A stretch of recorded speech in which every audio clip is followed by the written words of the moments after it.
Hey guys, welcome back to the channel. This is story about what if Naruto takes all of his parents' scrolls and weapons and leaves before anyone notices. Part 1. Before I start, please do support for more amazing content and comments for part 2. Do consider to subscribe my channel and share my video to your friends and check out the description as well. Let's start the video. Hidden Leaf Village. Tsunade was not having a good day. Sasuke Uchiha had betrayed the leaf and ran away yesterday. She had thought that it would not be hard to bring him back and only sent a small team of Shikamaru, Naruto, Choji, Kiba and Neji. With the new Chunin Shikamaru in charge. Not too long ago she had learned that the mission had gone to hell with most of the team heavily injured. The only exceptions were Shikamaru who only had a broken finger and Naruto, but that was because he was still unaccounted for. To top it all off, Lee had run off after them but somehow escaped any major injuries. This was most likely due to the fact that Gaara had shown up in time to save him. She sighed and thought about her next move. The Sand siblings had come just in time to rescue and save 3 of the retrieval team and had also picked up Choji on the way back to the leaf. She had gotten reports that Neji and Choji should be able to live, but it would not be out of the hospital for at least a month. Lee informed her that he had linked up with Naruto and that he had continued on after Sasuke in the direction of the land of rice paddies. At that moment Kakashi barged into her office and demanded to know what was happening. After informing Kakashi of the situation, Kakashi was about to leave when Tsunade stopped him. I want you to go and track Naruto and Sasuke down and bring them back. Kakashi nodded and said, don't worry, I was going to do that whether you told me to or not. Kakashi walked out of her office with a determined look on his face. Kakashi went to the northern gate and summoned his 8 ninja hounds. Akin, who was standing on the tallest of the ninja hounds, said, what do you need, Kakashi? Kakashi replied, I need you guys to find Naruto and Sasuke as fast as possible before they kill each other. They were heading in the direction of the land of rice paddies, so concentrate in that area. With the sense of Team 7 already memorized, the hound set off to find them. Kakashi started to evaluate the situation. It was late in the afternoon and it looked like it would start raining tomorrow midday. If he didn't find those too soon, it would be very hard to find them. After coming to this conclusion, he started to head off in the direction of the land of rice paddies. Land of Fire. Akin had found the trail of Naruto and Sasuke and with a howl he informed Kakashi, who was soon there. Kakashi, without looking down at Akin, asked, what have you found? I found the trail, but I also smell that a battle is about to start, most likely from the 2 we are tracking. Akin replied.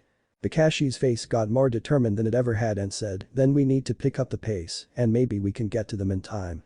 Alley of the End. The evidence of there being a battle and was now finished was everywhere. The demonic chakra was dispersing, there were burn marks and craters, and there was only one person. That person was a young boy with sun-blonde hair and orange clothing. He was Naruto Uzumaki. Kakashi ran up to the unconscious boy and looked around for any sign of his other student. He looked down and asked Akin, can you still track Sasuke's scent? Akin replied, no, it's been raining for more than an hour, his scent is gone. Kakashi sighed and picked up Naruto piggyback style and then told Akin he could go.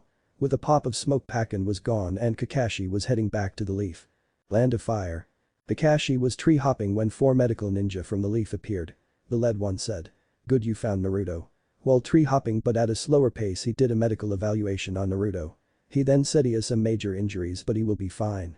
The best course of action will be to get him back to the leaf hospital as fast as possible. Another medical ninja asked, is Sasuke dead or did he get away? Kakashi replied, he got away and I could no longer track him. With that, all 5 ninja increased their pace back to the leaf. Hokage's office. Tsunade just realized that things were going to go from bad to worse. She looked down at what was on her desk. It was a newspaper with the winning lottery numbers. For the 3rd straight day she had won the lottery, and not just win, but top prize. She knew this was bad. Kakashi had not returned with Naruto. She was about to go see if she could find any answers when Shizune burst in. She said Kakashi has returned with Naruto and is currently in the hospital. His injuries are major, but he should be fine and make a full recovery soon. Tsunade, who was half standing when Shizune came in, sat back down and let out a sigh of relief. Her pseudo-grandson was fine, knowing his healing powers he would be okay in a few days. She would never admit, especially to Naruto, it, but she loved how he called her granny. He had turned her life around and was now in a better direction. She got up and went to the hospital to see Naruto and talk to Kakashi to get a report of what happened. Leaf Hospital. After getting Naruto's room number, she went straight to see him. When she got there, she sat next to his bed. He was still asleep from all that he had gone through. After a couple of minutes, Kakashi walked in with none other than the Toad Sage himself, Jiraiya. Tsunade looked up and asked Kakashi to report on what happened. Kakashi said, I tracked Naruto and Sasuke to the Valley of the End where they had a heavy battle. I was unable to get there in time to stop it or intervene. I found Naruto unconscious on the ground. Because of the rain I could not track Sasuke any further, and so I returned. Tsunade sighed. She knew this would be trouble. The council would not like that their precious Uchiha was gone. But at least her grandson figure was here and safe. After that Kakashi left and headed home. Jiraiya stayed to talk to Tsunade. He asked, so how do you think the council will take the full loss of the Uchiha clan? Tsunade responded, they won't be happy, but there is not much that can be done about it now. Jiraiya replied, well, you are probably right. Anyway, I was thinking it would be a good idea to take Naruto on a training trip. My information indicates that the Akatsuki will start to make their move in 3 years, and we need to make a real shinobi out of him by the time they start. Tsunade nodded in agreement and said, I'll miss the brat while he is gone, but that sounds like a good idea. They both sat there in silence while Tsunade brushed Naruto's hair with her hand and Jiraiya watched his precious student sleep while he planned out their training trip. The one thing he knew he had to do was tell Naruto about his parents, the only thing was when and how. While he was thinking on this, Koharu Udatane and Homura Midokado, 2 of the 3 elder advisors to the Hokage, came in and Koharu said. The council has been called and would like a report of the Sasuke retrieval mission. Tsunade sighed knowing this would happen sooner or later and said, I'll be there shortly. She got up and quickly went and got some sake for later because she knew this would cause a headache to deal with the council. Leave council chambers. All the heads of the major clans were present as well as the 3 elder advisors Koharu Udatane, Homura Midokado, and Danzo Shimura when Tsunade walked in. Tsunade sat in her chair and said, I already know why this meeting has been called. I'll just start by giving the combined reports on the Sasuke retrieval mission.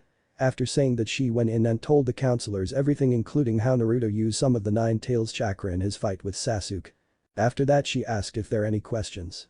One of the clan heads she didn't like because he was greedy and arrogant asked, what are we going to do with the Nine Tails brat? He is obvious a danger to us all. He should be banished or killed before he hurts anyone else. Tsunade was stunned that someone would say something like that. And responded very angrily, we are not going to banish or kill anyone. He did not hurt any leaf ninja on that mission. Sasuke is a traitor and a missing ninja now, and while Naruto fought him, so we have no grounds to banish him on. He will be going on a training trip with Jiraiya soon. Koharu said he is right. Tsunade-sama, his could pose a danger to us. We have to consider banishment, and there is no way he could go on a training trip with Jiraiya. With the full loss of the Uchiha clan, our enemies might think we are weak, and we need Jiraiya to stay in the village in case someone attacks, and he cannot maintain his spy network and train the Nine Tails brat at the same time. Faster than Tsunade ever thought, the council was capable of working. They voted and decided that Naruto had to be banished. After this happened, she said, has Hokage vetoed the measure to banish Naruto Uzumaki? After she said that, Homura then responded by saying that is true, you may be able to veto this, but the daimyo can overrule you, so we shall present this to him and see what he says. After this, Tsunade dismissed the council meeting in a rage and went to her office. Hokage's office. Tsunade stormed in and immediately ordered one of the hidden Anbu to go get Jiraiya. 10 minutes later, Jiraiya came in through a window and asked, what is this about? Tsunade, did something happen at the council meeting? After he saw how mad she was. She was about to respond when we started crying. Her latched onto Jiraiya and said through her tears, they are trying to banish Naruto. Jiraiya was shocked and asked for more details.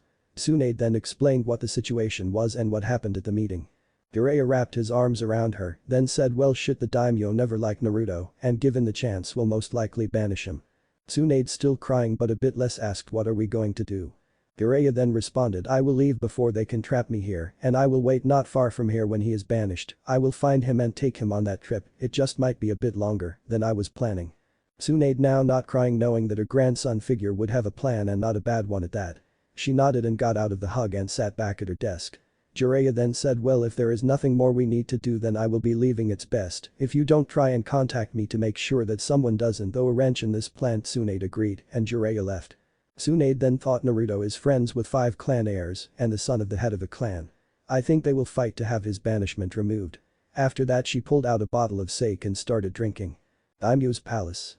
Later that night, Danzo, Koharu, and Homura arrived at the daimyo's palace and to have a meeting about the banishment of Naruto. Danzo said to the daimyo, I am sorry to inform you that Sasuke Uchiha has left the Leaf Village. The daimyo responded, that is a shame to have lost such a powerful clan. Danzo continued, the person responsible for his defection was Naruto Uzumaki. That troublemaker has really done it. His time. What is Tsunade going to do about this? The daimyo asked. Danzo answered, she plans on doing nothing. The council has voted to have him banished, but she vetoed it. However, you as daimyo have the authority to overturn her veto if it pertains to a banishment. Okay, then I will sign the necessary papers to have him banished. By the day after tomorrow he will no longer be allowed in the Leaf, and 1 week from then he will no longer be allowed in the Land of Fire. In accordance with the Land of Fire and the Leaf Village's policy on banishment. The daimyo stated. Hokage's office. Tsunade got to her office at the usual time 10 a.m. and when she sat down at her desk and the first thing she saw was that the daimyo had authorized the banishment of Naruto. However expected this made her sad in accordance with the laws of the Land of Fire and the Leaf he would have to leave the day after he was discharged from the hospital at noon. Tsunade sighed and pulled her sake out and thought to herself I am going to need a lot of this if I am going to get through this ordeal. Leaf Hospital. Naruto was starting to stir. A normal person would have been out for several days after doing what Naruto had done, but because of the healing power of the Nine Tails he was already starting to get better. One of the nurses noticed that he was starting to wake up and called Shizune over. Shizune came and went into the room just as Naruto was waking. She then asked how are you feeling? He then said my body feels fine, but I failed to bring Sasuke back. Shizune patted him on the head and said it's okay, I am glad that you are here and safe, you will likely be discharged from the hospital tomorrow, and after that I know Tsunade will want to see you. Naruto said okay then I'll go and see Granny tomorrow. It almost killed Shizune because she knew what Tsunade had to talk to him about, but it was better if they told him after he was out of the hospital. Shizune said you should get some rest it will make you feel better. Shizune walked out to go tell Tsunade the situation with Naruto. She then knew about what had happened and what will soon happen. News that Naruto was to be banished was not common knowledge yet as it could not be announced until Naruto was out of the hospital. Hokage's office. It may have only been noon, but Tsunade was drunk and sad that her favorite brat was being banished and there was nothing she could do about it. Shizune walked in normally she would scold Tsunade for drinking, but this time Shizune wanted nothing more than to join Tsunade and have a few drinks. She then said Tsunade-sama Naruto woke up about an hour ago and he should be ready to be discharged from the hospital later today or tomorrow. Tsunade then said no matter what don't discharge him till tomorrow so he can have as much time as possible to leave. Shizune nodded and walked out. Leaf Hospital. Naruto was feeling a bit better but not much when the Sand siblings and Shikamaru came to say hi and see how he was doing. The best part of their visit for them was that they brought ramen. Era was happy to see his first and best friend and actually smiled a little bit as he watched how Naruto ate his ramen. But they could not stay and had to leave later that day as they were needed in the sand. Not long after they left Sakura came in and this made Naruto feel horrible. As he had not been able to keep his promise to Sakura. She came in and shouted how could you? How could you break your promise to me? He then tried to say that he had not given up on bringing Sasuke back, but after the first word she interrupted him and said, I don't care what you have to say you broke your promise and now Sasuke is gone. I don't ever want to see or talk to you again. Before Naruto could say anything Sakura stormed out. Naruto curled up in a ball similar to the many times he had as a child when he was mistreated by villagers and cried himself to sleep. The next day Shizune came in and did a checkup on Naruto. Naruto didn't say much as she did the checkup and after told him that he was free to go. She then said Tsunade-sama would like to see you in her office now that you are discharged, so how about I take you there now? Naruto simply nodded and was feeling sad ever since his interaction with Sakura. Hokage's office. Unlike yesterday Tsunade was not drunk as she did not want to be drunk for what she had to do. Shizune walked in with a sad-looking Naruto. Tsunade was now rethinking the whole not being drunk thing. She took a deep breath and said the council of the Leaf Village has come to the decision that you are to be banished from the Leaf. You will have to leave at noon tomorrow and you will not be allowed to return to the Leaf Village, then after 1 week you will have to leave the Land of Fire and will not be allowed to return. In the most un-Naruto emotionless voice possible Naruto said is that everything Tsunade-sama if so then I would like to go get packed. Tsunade and Shizune could have died after hearing that. Shizune because that was not the way her little brother figure should sound like and Tsunade for the same reason and how he didn't call her granny. Tsunade didn't respond she didn't know how. After a little bit Naruto figured that there was nothing more and turned around and left. After the door closed Tsunade pulled out a bottle of sake and drained it in no time at all. She started to cry and pulled out another one but this time poured a glass. Shizune reached for the bottle.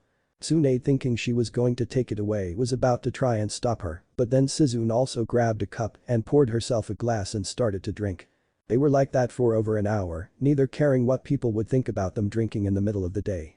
The sunshine of their life seemed extinguished and gone forever. Naruto's apartment. Naruto walked in and pulled out some of the sealing scrolls the Ero Sennin had gotten for him on their trip to go get Tsunade. He was about to start to pack up his stuff when a tear formed. He dropped the scrolls on the ground and they rolled away. He fell to the ground and started to cry he cried for what felt like hours maybe days. He eventually fell asleep on the floor of his apartment. Here he would stay till someone came and woke him up. Naruto looked up to a cloaked figure and all he could see were his eyes which were a light shade of green. The rest of his face was completely black. Naruto was scared at first thinking that the cloaked figure was going to hurt him. So he quickly backed up. The figure then pulled his hood back to reveal a man in his early 30s late 20s with goatee that connected with the rest of his hair with short black hair tied in a short ponytail behind his head. He said, "Don't worry, I am not here to hurt you, Naruto." Naruto then asked, "How do you know my name and who are you?" The cloaked man then answered, "Who I am is not important at the moment. There is only about 12 hours till you have to leave and there is still much that needs to happen before that. As how I know your name I will tell you this, there are very few secrets that I do not know. Like who your parents were." Naruto was stunned and then asked, "You know who my parents were? Can you tell me, maybe there is some family out there that I could meet? Or I don't know, just something for me to do since I am no longer a leaf shinobi." The cloaked man nodded. "I'll start with your mother. She was a beautiful redhead by the name of Kushina Uzumaki. Her nickname she got when she was young in the leaf was the Red Hot Habanero. She got this for her very red hair, a common thing in the Uzumaki clan, and her fiery temper." Naruto then asked, "So I have a clan?" The man with the goatee nodded and continued. The Uzumaki clan was known for two things: one, the mastery of sealing jutsu, and second, the incredibly powerful chakra that gave them unusually long lives. Your mother had very powerful chakra even compared to the rest of the Uzumaki clan, and so she was chosen to be second Jinchuriki of the nine-tailed fox. Naruto then blurted out, "Wait, second Jinchuriki, so there was one before me?" The man nodded and said, "Yes, and you are the third. The first being Mito Uzumaki, the wife of the first Hokage. Meaning that you are a third-generation Jinchuriki of the Uzumaki clan. Descendants of the Uzumaki clan are some of the few people who can keep the nine tails at bay." Naruto then gave a confused face and asked, "If the nine tails was inside my mom, then how did it attack the Leaf Village?" The man then said, "Your birth and the nine tails attack was not a coincidence. A Jinchuriki's seal is its weakest while giving birth, so if not properly monitored it will burst and the tailed beast will get out." Which leads to an interesting question, as your father was there monitoring the seal. I believe that someone interrupted him from repairing the seal so that the nine tails would be released and had it attack the hidden leaf. After a short pause the man gave Incas. Naruto had any questions, he continued. "Before we continue I will tell you who your father was. He was a man by the name of Minato Namikaze, the fourth Hokage." Naruto looked like he was about to say something, but he was interrupted. "Before you say anything like why or how could he make his own son a Jinchuriki, don't worry, I will answer those questions, so just listen." Naruto nodded. The man continued, "There were several reasons he chose you. As you know, the nine tails has to be sealed, it cannot be destroyed. Also, as I said earlier, Uzumaki clan members are the only choice, anyone else and they would have been killed by the chakra by the time they turned 5. As well, since you were in your mother for 10 months, you had gained some immunity to the fox's chakra, making you without a doubt the perfect next vessel of the nine tails." Naruto looked sad but nodded understandingly. The cloaked man continued, "Your father was also a noble man. He could not in good conscience ask someone else to sacrifice their child so his could go unburdened. If he were alive he would be very sad about how your life has gone so far and would understand if you never forgave him for what he did to you." Naruto then said, "I don't like the decision he made, but with if everything you said was true, then I guess I understand. I would have likely done the same in his situation." The cloaked man nodded and said, "Well, now that you know of your parents, it's time for you to collect your inheritance." Naruto looked confused and said in a questioning voice, "Inheritance?" The man nodded. "Your father was the Hokage. He had quite an impressive library and weapons collection, as well as a pretty fat bank account," he said in a sly way. He continued, "Your father locked all of his stuff away with blood seals that at this point only you can activate. Their house still stands, so we should head over there and get everything." Naruto nodded and stood up. Namikaze estate. Naruto and the cloaked man sneaked through the village to the Namikaze estate. The man said, "What's here is ours, so I will leave you to take what you want and just remember to close the door. It would be best if people didn't find out you did this. Also, I recommend leaving tonight while people are still in bed as to avoid questions. Well, this is goodbye for now. I don't know when I will next see you, but good luck on whatever you do." Naruto then said thanks and shook the man's hand. The cloaked man put his hood back on and disappeared into the night. Naruto then looked back at the house. It was not a big house, but it was above average and a bit out of the way for privacy. He walked up and put some blood on the seal on the door and it opened. Naruto walked in and looked around for a bit. It was a nice house, a bit dated and dusty, but that was expected. After a quick look around, Naruto found the equipment room and library. Naruto made some shadow clones who all grabbed some sealing scrolls and started to get everything they could. The weapons room, the smaller of the two, mostly had extra ninja supplies, not lots, as his parents could go into town and stock up whenever they wanted, unlike he could. So he just got everything. It wasn't much, but since he didn't know when next he could resupply, he got everything. The only special stuff was sealing supplies and a few nice swords. The library was a large, it could even rival some of the major clans' libraries. Everything from E-rank basic to even a few S-rank jutsu. Naruto just grabbed everything. There were lots of extra sealing scrolls that his parents kept that he took. While his clones were hard at work storing everything, he went to explore the upstairs part of the house. He looked and found an office. He looked and found some official looking scrolls and took them. One was title in case of death on it, and Naruto decided to look at that later. He moved on to the bedrooms. One looked like the master and another looked like it was set up for a baby. Seeing what it looked like, Naruto realized what his parents did love him, and that made him very happy. He shed some tears knowing that his parents were good people and they died before their time. Naruto found some family pictures and took them. When suddenly he knew that the scrolls were all sealed and that were all then sealed a second time because there were so many and all put in his backpack. When Naruto thought about this, it was interesting. He now realized that he got all the memories when his clones dispelled. That was something he had to look into in the future. One memory stood out. One of the clones noticed a blood seal at the back of the library. Naruto gathered up the stuff he got from upstairs, grabbed one of the last sealing scrolls and dumped all the stuff he got into it. He grabbed his almost full backpack and went to investigate the blood seal. He went to it and activated the seal. Then suddenly a door opened out of nowhere. Naruto looked and it was a short set of stairs to a basement. Naruto went down and found two more scrolls, one a storage scroll, the other a jutsu scroll. Naruto took both and put them in his backpack and left. Naruto checked the time. It was 4 a.m. Naruto noted that some of the early riser of the ninja population would be getting up soon and decided that it was time to split. As he left, silently thanking that he could make shadow clone because without them it would have taken almost a day to get everything done. He made his way toward the walls. Most fortification only work one way, and that's to stop people from getting in not getting out. So Naruto found it fairly easy to slip out of the village. He quickly made his way out of the village. Now it was time for the all-important decision. Where to next? Outside the Hidden Leaf village. I just got past the last patrol area the Leaf operates. It is about 5:30 a.m. and the sun will be coming up soon. It will be a few hours before anyone knows I am gone, well, that is if they care to even find out. Naruto thought to himself. The first thing I need to do is go through some of the stuff I got from my parents' house. I'll head to the Land of Waves and go say hi to the old man and his family. They would probably let me stay for a few days while I get everything organized. Naruto continued to think. I should also break the Toad contract. Now that I am no longer a Leaf Ninja, it would likely be best if I gave it up. With that thought, Naruto stopped his journey for a bit and pulled out a blank scroll, and remembering what he needed to do, he made the seal and activated it, ending the contract with the Toads. But that done, he continued moving towards the Land of Waves. The town far away but not too far. It was about 8 a.m. in a small village not far from the Hidden Leaf. In this town, it was man revered or hated, depending on who you were, the world's greatest super pervert. He was currently staying in a tavern in this village. All of a sudden, next to that tavern there was a giant puff of smoke, and once it cleared it revealed a large toad, and not just large, it was half the size of this village it was standing next to. It then shouted, "Jiraiya, where are you? We need to talk." Then one of the windows in the tavern opened and came out Jiraiya, surprisingly without a hangover like he usually did, as he was expecting to have to do things today, and having a hangover would not be good for those things. Jiraiya then said, "What is it, Gamabunta? There are very important things I need to do today."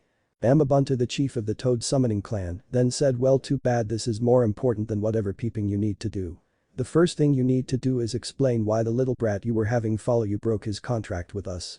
Jiraiya's eyes widened when he heard what Gamabunta said. He then replied, "What do you mean we broke the contract? I have no idea how that happened." Gamabunta then looked surprised. He could tell that Jiraiya was not lying.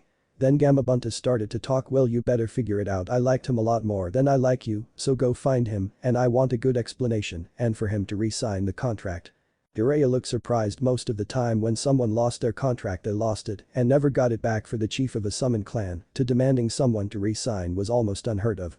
He then said, "I was planning on meeting him today, so I'll get on that right away. I'll talk to you within a week." Gamabunta nodded and said, "You better." With that done, Jiraiya headed for the Hidden Leaf as fast as he could while thinking. What in the hell happened for the contract to be broken?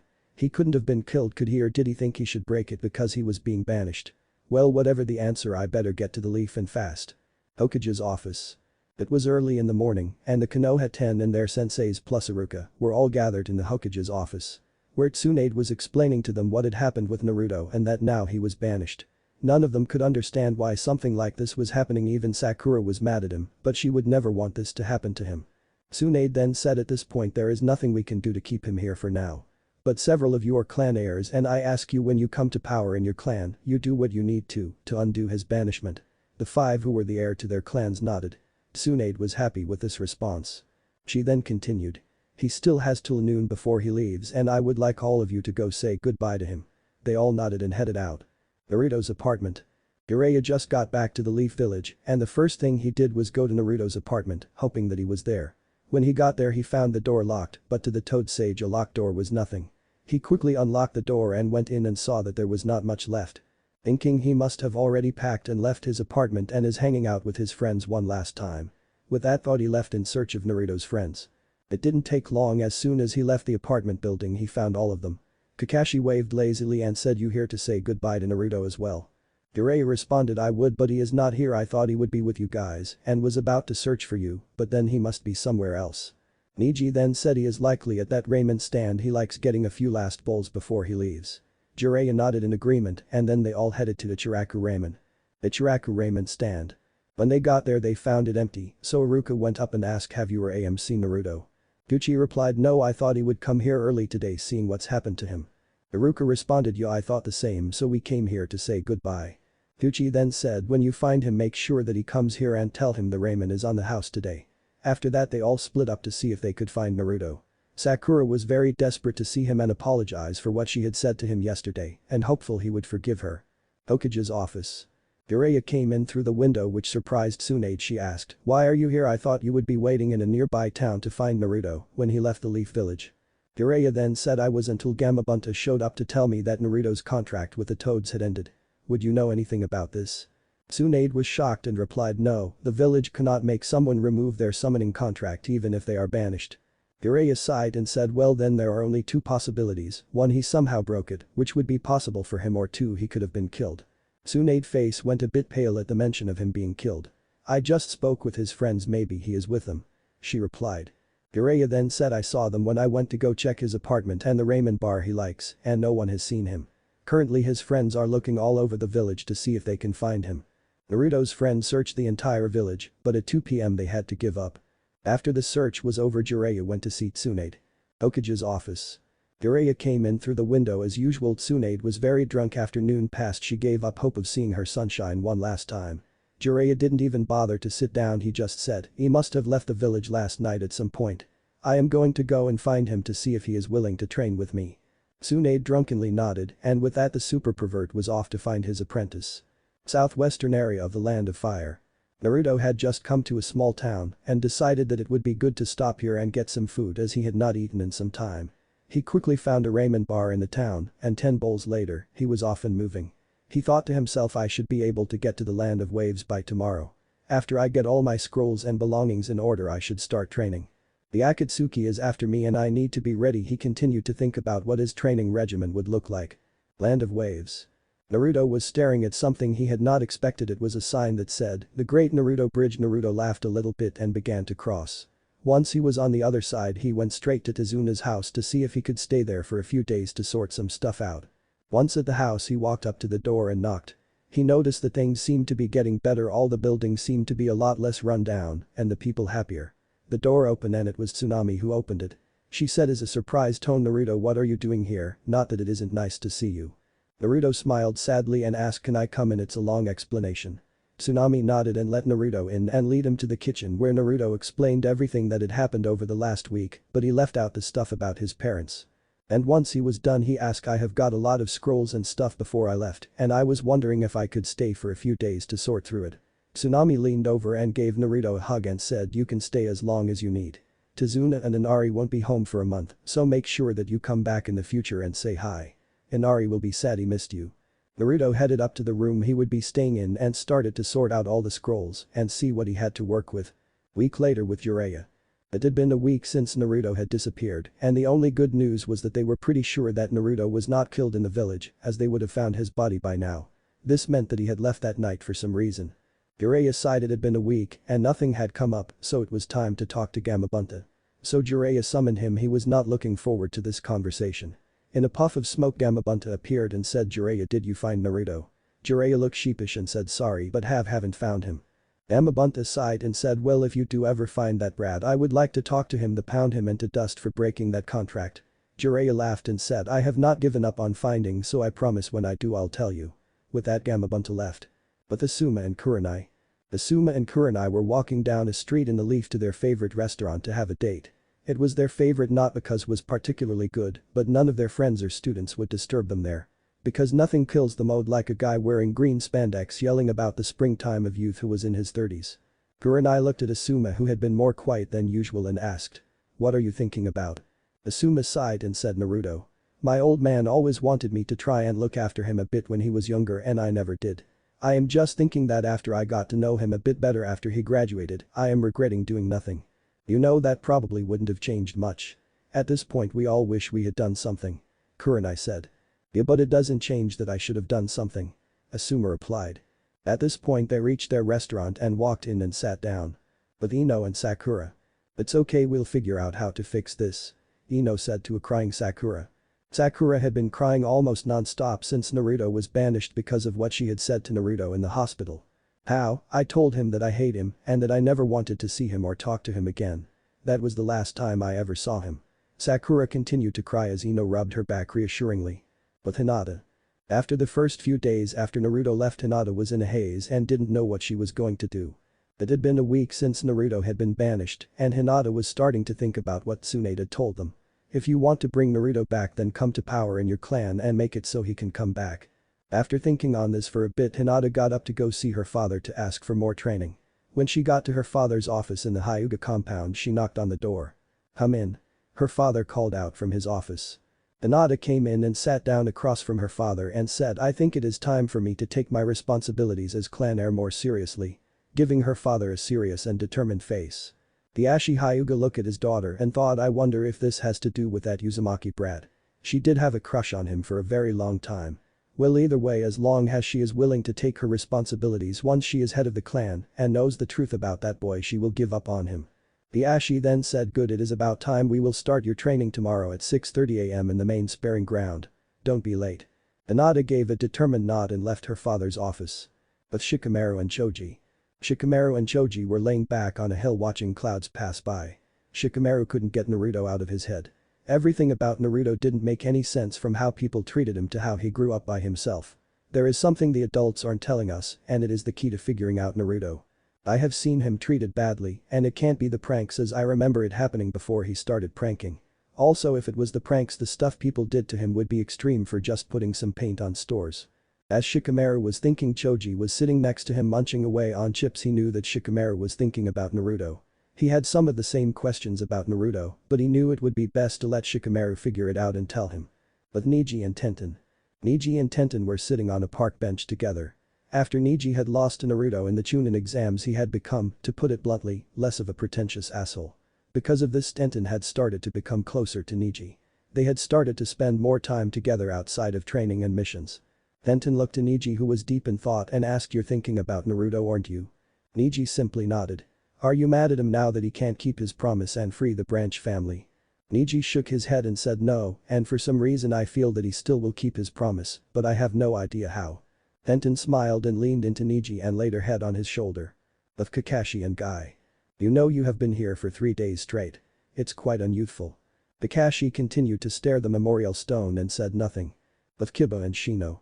Kiba and Shino had just finished a training session and were sitting under a tree. Kiba then said, man, I have no idea how I can help get Naruto back. At least you are the heir to a clan. Shino then replied, while this is true that I will likely be a clan head and your sister will be head of your clan, if you can convince her to allow Naruto back, that is just as good. Kiba nodded and said, you're right, Shino. It might be a bit harder, but if I can do that, that will help a lot. With Lee. To get over the loss of his friend, Lee did what Lee does best, shout youth a lot and work out. He was still getting over his injuries he got from his fight with Gaara, but it increased his training to get on the active ninja roster faster. Land of Waves. Naruto had first taken inventory of his weapons he got from his parents' house, none of which were special, except that the storage scroll in the basement had tons of unmarked Hiraishin kunai. As well as instructions on how to make more. The other scroll in the basement was a jutsu scroll that detailed how to learn and use the Hiraishin. Naruto decided that once he was skilled enough, then he would learn the Hiraishin. The rest of the scrolls fell into a few major categories. Jutsu, training, technique, knowledge, sealing, and miscellaneous. Jutsu scrolls were scrolls that detailed how to learn and use a jutsu. Training scrolls detailed different training methods to get different results. Technique scrolls detailed different types and styles of taijutsu and kinjutsu and how to learn them. Knowledge scrolls mostly detailed history, math, science, and other school subjects. Sealing scrolls were scrolls that showed different seals and their uses. The miscellaneous scrolls were everything for random notes his parents made to their will. One scroll he got from his parents' office was the scroll they stored their money in. It had about 20 million ryo. He thought, well, I guess being Hokage paid pretty well. The last scroll he dealt with was the one title in case of death. In it he learned that Jiraiya was his godfather. If I ever see him again, then I am going to beat the shit out of him for leaving me all those years. Each of his parents left a note for him in case they died. They made him happy to know again that his parents loved him no matter what and sad that he never got to meet them. With all that he had learned and gone through, he changed his plan a bit on what training he should do. He picked a fast and quick-hitting taijutsu style that he would learn and changed his workout to fit that a bit more. He also decided that he needed to find some chakra paper and start working on his affinity. Naruto thought, I would like to start in the place where my mom was from. The letter she left me said she was originally from the village hidden in whirlpools. Based off the maps that I have, that's an island off the east coast of the Land of Fire. I'll see if there is someone willing to take me there at the docks. Land of Waves. Naruto had asked around a bit to see if there was anyone he could charter a boat from to take him to the Land of Whirlpools. Well, Naruto was confident that he could sneak through the Land of Fire as he had done a mission as border patrol, so he was familiar with how border patrols worked. He felt it would be best if he stayed out of the Land of Fire as much as possible. He heard that there was one guy that might be willing to take him to the Land of Whirlpools, but it would not be cheap. He was a man by the name of Ice who was an experienced sailor. Naruto walked up to Ice and said, I am looking to find someone to take me to the Land of Whirlpools. Ice responded, I know how to get there, but I doubt you have the money. Anyway, why would someone like you want to go there? Naruto responded, name your price, I have the money, and why I am going is none of your business. Naruto decided it would be best to not say anything about his family, it would be harder for people to find him that way. Ice retorted, well, I guess it is none of my business why, and it's 100,000 ryo one way. If you want me to come pick you back up, then is another 100,000. Naruto reached into his backpack and showed he had the money. Ice was surprised that some kid had that much cash. He sighed, he hated the trip, but that much money he could not turn down and said, okay, I'll take you there, we leave at 8 AM tomorrow. Naruto nodded in confirmation and walked to the market district. Wave Market District. In the market district, Naruto started by getting some new equipment. His old stuff was second-rate and commonly used. This happened because that was mostly all he could buy back in the Leaf. Things got a bit better as Kakashi helped him get some better equipment, but most of the stuff he still had was subpar. The first thing Naruto went for was camping and survival equipment. The Land of Waves had gotten better economically since the bridge had been built, but most of the stuff was not as good as the equipment he could get in a hidden village. However, better was still better, so Naruto got a new sleeping bag, winter jacket, lightweight stove and fuel, water purifier, and lightweight tent. When Naruto went to the register to purchase the equipment, the cashier and owner said, wait, I know you. At this, Naruto tensed, but before he could do anything, the owner said, you were one of the ninja that helped free us from Geto. Naruto said sheepishly, oh thanks, I was just doing my job. The owner said, no thank you, you really helped us, I'll give you a discount on this stuff. Naruto looked surprised. He had never been given a discount. Well, except at Ichiraku when they would sometimes give him a free bowl. Naruto just muttered thanks. After that, Naruto went and got some food and got about a month's worth of food. When he went to buy the stuff, he got a discount like at the other store. Both times when he got the discount, he had a happy feeling and thought, is this what feels like to be appreciated? But that happy thought, he went back to Tezuna's house where he spent the rest of the day getting ready for his trip. Next day at the docks. Naruto arrived at 7:30 AM where he was supposed to and meet Ice, who said, well, once you pay you can go on board. There are still a few things we need to do before we leave, but we are on schedule to leave at 8. Naruto nodded and said, okay, here is your money. If you don't mind, I will head on board. With that, Naruto pulled out the 100,000 ryo and handed it to Ice, who then said, you can ask any crew member which room is yours. Naruto walked on, and after finding out which room was his, he pulled out some scrolls he would read while going to the Land of Whirlpools. Just off the coast of the Land of Whirlpools. Naruto looked over the bow early in the morning. His trip to the Land of Whirlpools was almost over.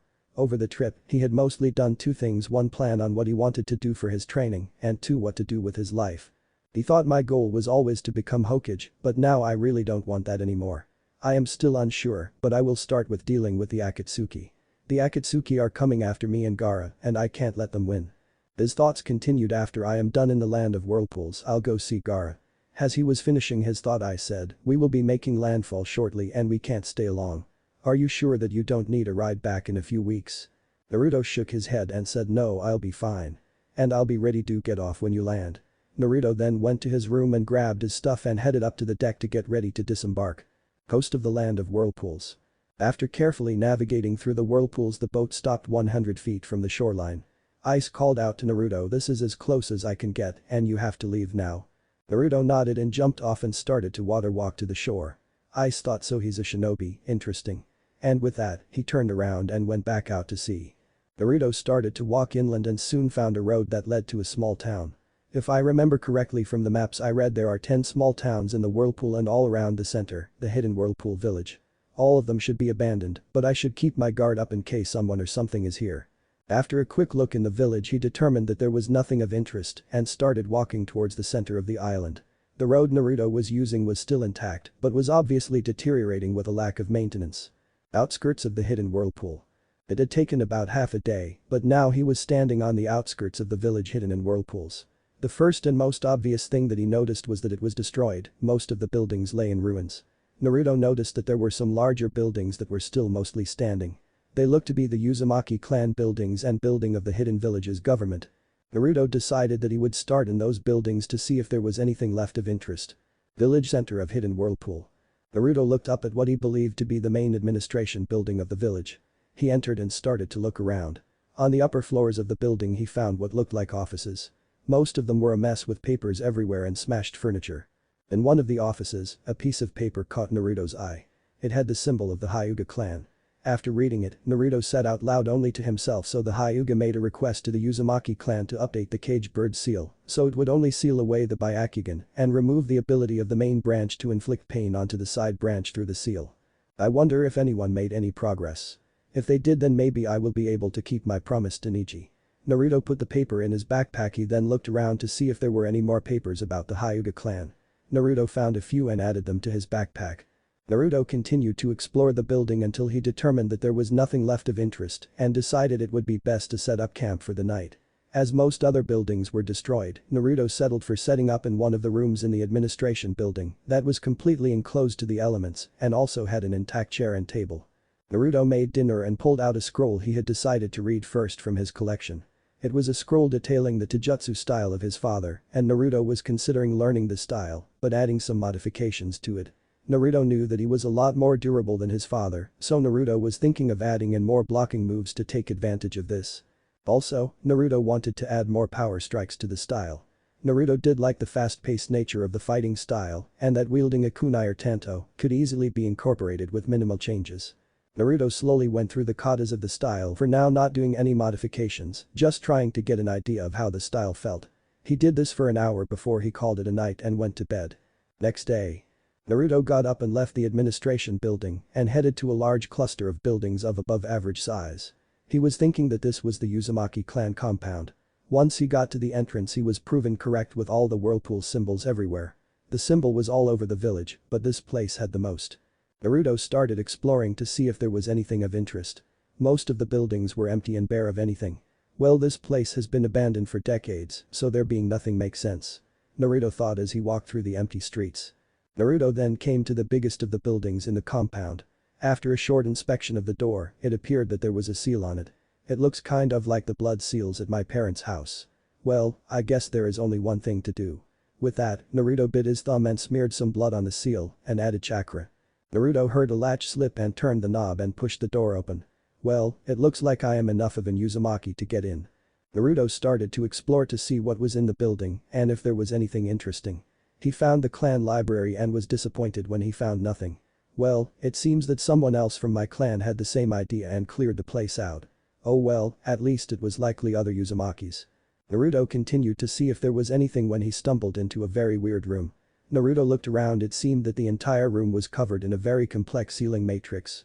At the center of the matrix looked a little like some of the blood seals that he had seen, and before Naruto thought too much about it, he bit his thumb and applied blood and chakra. The matrix started to glow light blue. Naruto quickly got up to before he could take a step he heard a voice from behind in the direction of the door. It said, "It's been a long time since anyone has activated that seal." Naruto spun around and backed up and said, "Who are you?" in a semi-scared voice. The now revealed man had long white hair and white goatee. He wore a long-sleeved black robe that went down to the floor with a Uzumaki symbol on each shoulder. Over top the robe, he had a blue chest plate. He started to laugh and said, "Don't be afraid, I mean you no harm." Naruto relaxed a bit but didn't let down his guard. The man continued, "Well, I supposed I should introduce myself. I am Ashina Uzumaki, former head of the Uzumaki clan. I made the seal you just activated." Naruto asked, "What is it supposed to do?" Ashina responded, "You don't know. You just found a random seal and activated it having no idea what it would do." Naruto glared at Ashina and Ashina chuckled a bit and said, "Oh, don't be so mad, I am just teasing you a little bit." "Well, I supposed I should explain. But first, I will first have to determine if you are worthy of knowing," Ashina stated. Naruto in a confused voice asked, "How do I do that?" Ashina then asked, "Why did you come here?" Naruto sat down feeling he would be talking for a while, then said, "Well, I was banished from my village. Before I was banished I learned that my mom grew up here. I know that this place was destroyed, but I still wanted to see it just to learn a bit about my lineage." Ashina then replied, "So you hope to learn about your mom's side of the family?" "Yeah, I was also planning on staying for a bit to start my training. There is a group of very powerful shinobi that want to find me and kill me." Ashina asked curiously, "You don't seem like the type of person to have many enemies. So why are they after you?" Naruto answered, "I am the Jinchuriki of the nine-tailed fox.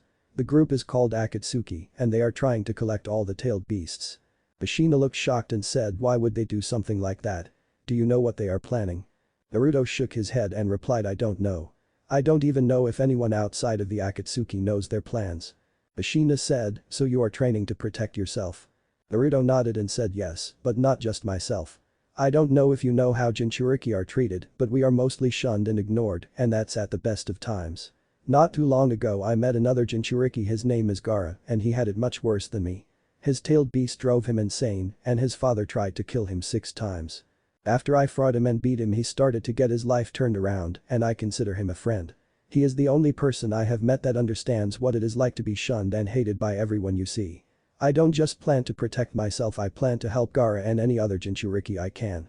I have realized one thing, that Jinchuriki have to stick together because if we don't, then sometimes no one will." Ashina nodded and said, "What if I told you I could help you train?" Naruto looked up at Ashina hopefully and said, "You would help me?" Ashina nodded and said, "Of course, I wouldn't be much of an Uzumaki if I turned down a fellow Uzumaki in need.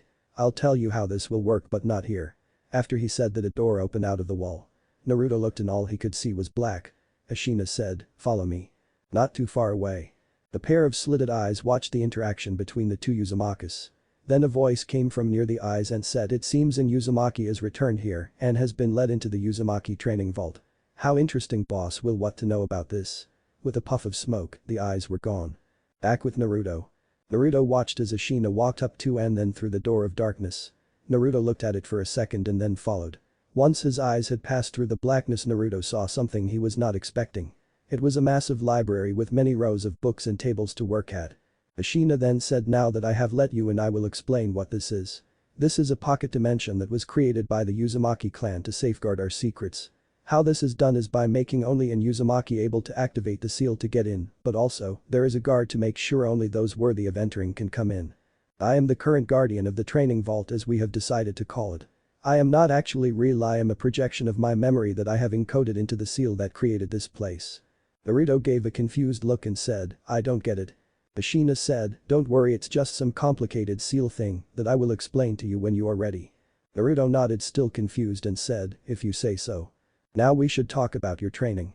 I can only really help you with sealing and maybe a bit with jutsu, but everything else you will have to do on your own." Naruto responded enthusiastically because now the topic was something he understood. "Yes, I already have a plan, it's not complete, but it's most of the way there. I got a bunch of scrolls before I left my village. I have picked out a taijutsu style that I want to learn. I also would like to start to work on my elemental affinity, get better chakra control, and work on my physical conditioning. One of the jutsu that I am really good at is the shadow clone jutsu. One of the interesting things about shadow clones is that they have physical form and when they dispel their memories return to me. I was thinking that it may be possible to increase the speed at which I train if I use lots of shadow clones." Ashina nodded interestingly and replied, "That sounds like an interesting idea that you should try. I think it would work best for things like jutsu, elemental manipulation, and chakra control, and learning from books. However, I will not teach a shadow clone, I will only teach the original." Naruto nodded in agreement and thought about it for a minute, trying to come up with a plan, and when it did he said, how about in the mornings I will make a bunch of shadow clones that work on the things they can outside, as I don't think this place is the best for learning jutsu, and they will do that all day, and in the evening I will dispel them. Original me will do the physical training I need to do in the mornings, and then in the afternoon and evening, I can learn sealing from you. If I still have some chakra I can make clones that will read books and scrolls in the afternoon. Ashina said that sounds like a very intense plan, but you have vast reserves of chakra, so it might just work. Just be sure to start with only a few shadow clones and build up so you don't overdo yourself and pass out for a few days. Naruto nodded in seeing Ashina point. Naruto was pleased that there was a plan for his training. Naruto then asked, there wouldn't happen to be any chakra paper here, I don't know what my affinity is. Ashina nodded, there is some in one of the supply rooms. I'll give you a quick tour so you know your way around. Then at the end you can find out what your affinity is. Naruto nodded and followed. The tour was pretty quick as there was not much to show. During the tour Ashina showed Naruto the various sections of the library, a small kitchen area, and a few amenities that were available. They ended it at one of the supply rooms. They both walked in, and Ashina pointed out a small box. Naruto went and opened it, inside was a bunch of small papers. Naruto pulled one out and then put the box back. He then ran some chakra through the paper, and it violently ripped in half. Ashina noted, so you're a wind type. They are not that common for our clan, Uzumakis are mostly water types. Naruto nodded and was about to say something when a yawn escaped him. Ashina chuckled and said, looks like you are getting tired, it has been a long day for you. How about you get to bed and we can start your training in the morning. Naruto nodded and was about to go when a thought hit him. Where should I sleep? Most of the city is destroyed, so I don't think I can stay there. Ashina thought for a minute and said, well, this place is not really set up for someone to live in here, most of the amenities you need are here like a bathroom and a kitchen. Your best option is probably to pick a spot and sleep there. Naruto nodded, not liking sleeping on the floor, but since he didn't have any other ideas he realized it would have to do. Also, I only have about 1 month's worth of food, any ideas on where to stock up? Ashina thought for a minute and said, I can give you instructions on how to navigate through the whirlpools while water walking. If you go straight to the mainland and a bit north, there should be a town. I don't think it is that big since the destruction of this village, but it should have everything you need. So once a month you will have a break from training and go to the village and resupply. Naruto nodded. Now that the plan for his training had been flushed out he was happy. Well, it seems that everything is planned out, so I am going to go to sleep. 1 month later. Naruto had just crossed the water and was now in the land of fire. He had transformed so that no passing leaf shinobi could recognize him. Naruto also thought that at this point no one would give him much of a second glance as he was in a very remote part of the land of fire. Naruto started to think about all the training he was doing as he walked north. His day started out with waking up at 5 a.m. and eating breakfast, then he would exit the vault and make shadow clone. He started with only 10 and increased it and soon found his limit to be about 80 clones per day. After making the clones he would do physical exercises. He also did a bit of ninja training with throwing kunai and shuriken while doing various maneuvers. At noon he would leave his clones and go back to the vault and eat lunch. After lunch he would work with Ashina on sealing till 7, then eat dinner and then dispel his clones. Naruto dispelled his clones 5 at a time every minute, so the mental burden of the clones didn't hit him so hard. He would then go to bed usually too tired to do much else. In just the 1 month Naruto was making lots of progress, he almost mastered the wind element, something that took some people years to do. And his control over chakra had also improved. He was thinking that in a month or so, he may be able to do the Rasengan one-handed. He had also had a small growth spurt going from 410 to 5, even still a bit short for his age, but not by much. He had also burned off what little baby fatty still and was starting to get a more muscular build. Land of Fire. The town was now coming into view and he noticed it was not that big of a town, but it was not small, had about 5 to 7,000 people living in it. Naruto thought this was perfect as it was small enough to be out of the way, but big enough that he could go unnoticed. When Naruto got to the town the first thing Naruto did was go restock on food as that was the most important thing. When he went to the grocery store he sighed and pulled out a list that Ashina had told him he was supposed to buy. Ashina was not happy when he learned that Naruto mostly had ramen for food and told him if he was going to get training, he would have to buy healthier food. Some of the first seals that Ashina had Naruto learn were modifications of the basic enclosing seal to do special things. One of the seals he learned could keep things like meat, vegetables and fruit fresh for over a month. So now Naruto had no excuse for eating poorly, he had more than enough money and the ability to keep good food for a very long time. Naruto quickly paid for the food and left. He went to a side street that no one was on and sealed everything he got into the scrolls he brought and moved on to the next thing he needed to buy. The next place Naruto went was a clothing store to update his wardrobe. While he still liked his orange jacket and pants, they were starting to get a bit small and worn out. So he picked out a simple outfit that would work for his training of a black t-shirt and black cargo pants. I would have liked to get some real shinobi gear, but this town doesn't have a shinobi store. I will just have to go to a hidden village and get new gear after I finish my training. Naruto thought as he left the clothing store now in his new outfit. The next store was a home supply store where Naruto bought a futon and some other stuff, so that would make staying in the vault easier. The dark cave unknown location. One hologram of what looked like a person appeared. Shortly after the first came 8 more came. The one that held himself like the leader said, "Has anyone got any information on Kame?" The man with red sclera and green pupil said, "I have heard the small rumors about him, but nothing that we can do anything about." But no one else said anything. The leader glared and said, "He needs to be found. He is the same priority as the Jinchuriki. He knows too much to be left alive. Now I want to report on the Jinchuriki." They were standing in a circle, and one of them spoke. "The Nine Tails has been banished from the Hidden Leaf. He disappeared and we have been unable to track him. Not even the Hidden Leaf knows where he is." The man who spoke could barely be identified as a man. His face was split into 2 colors, and there was a strange plant-like appendage that surrounded his head. The leader then said, "This is a problem but not insurmountable. We still have 3 years till we can seal away any of the tailed beasts. It will be a few more years till the 3 tails reforms, so those 2 are unaccounted for. Have you all tracked down the other Jinchuriki?" The red and green-eyed man said, "The 7 tails is still in its village, and the 5 tails roams the land of Earth. I have a spy tracking his movements." The leader nodded. The man with a bang of hair covering one eye and ponytail said, "The 1 tails is still in his village. He is sent out on mission, so we will need to watch when he goes out on mission to capture him." The hunched-over man next to him said, "The 2 tails is in the same situation as the 1 tails. She mostly takes solo missions, and we can time our strike to when she is out of the village. The 8 tails doesn't leave the village much as the Refuge likes to keep him close to the village in case of attack." The leader nodded. The man that almost looked like a shark said, "The 4 tails is in the same situation to the 5, however he is more elusive, and we are trying to pin down his exact location." The shorter man next to the shark with red eyes with 3 black spots in each said, "Rumor has it that the 1 and 9 tails are friends. It is possible that he will seek asylum in the sand. I will start my investigation for him there. Also, he has ties to the lands of Waves, Waterfall, and Spring. He may also seek asylum in those countries." He then said, "Has anyone heard anything about the 6 tails?"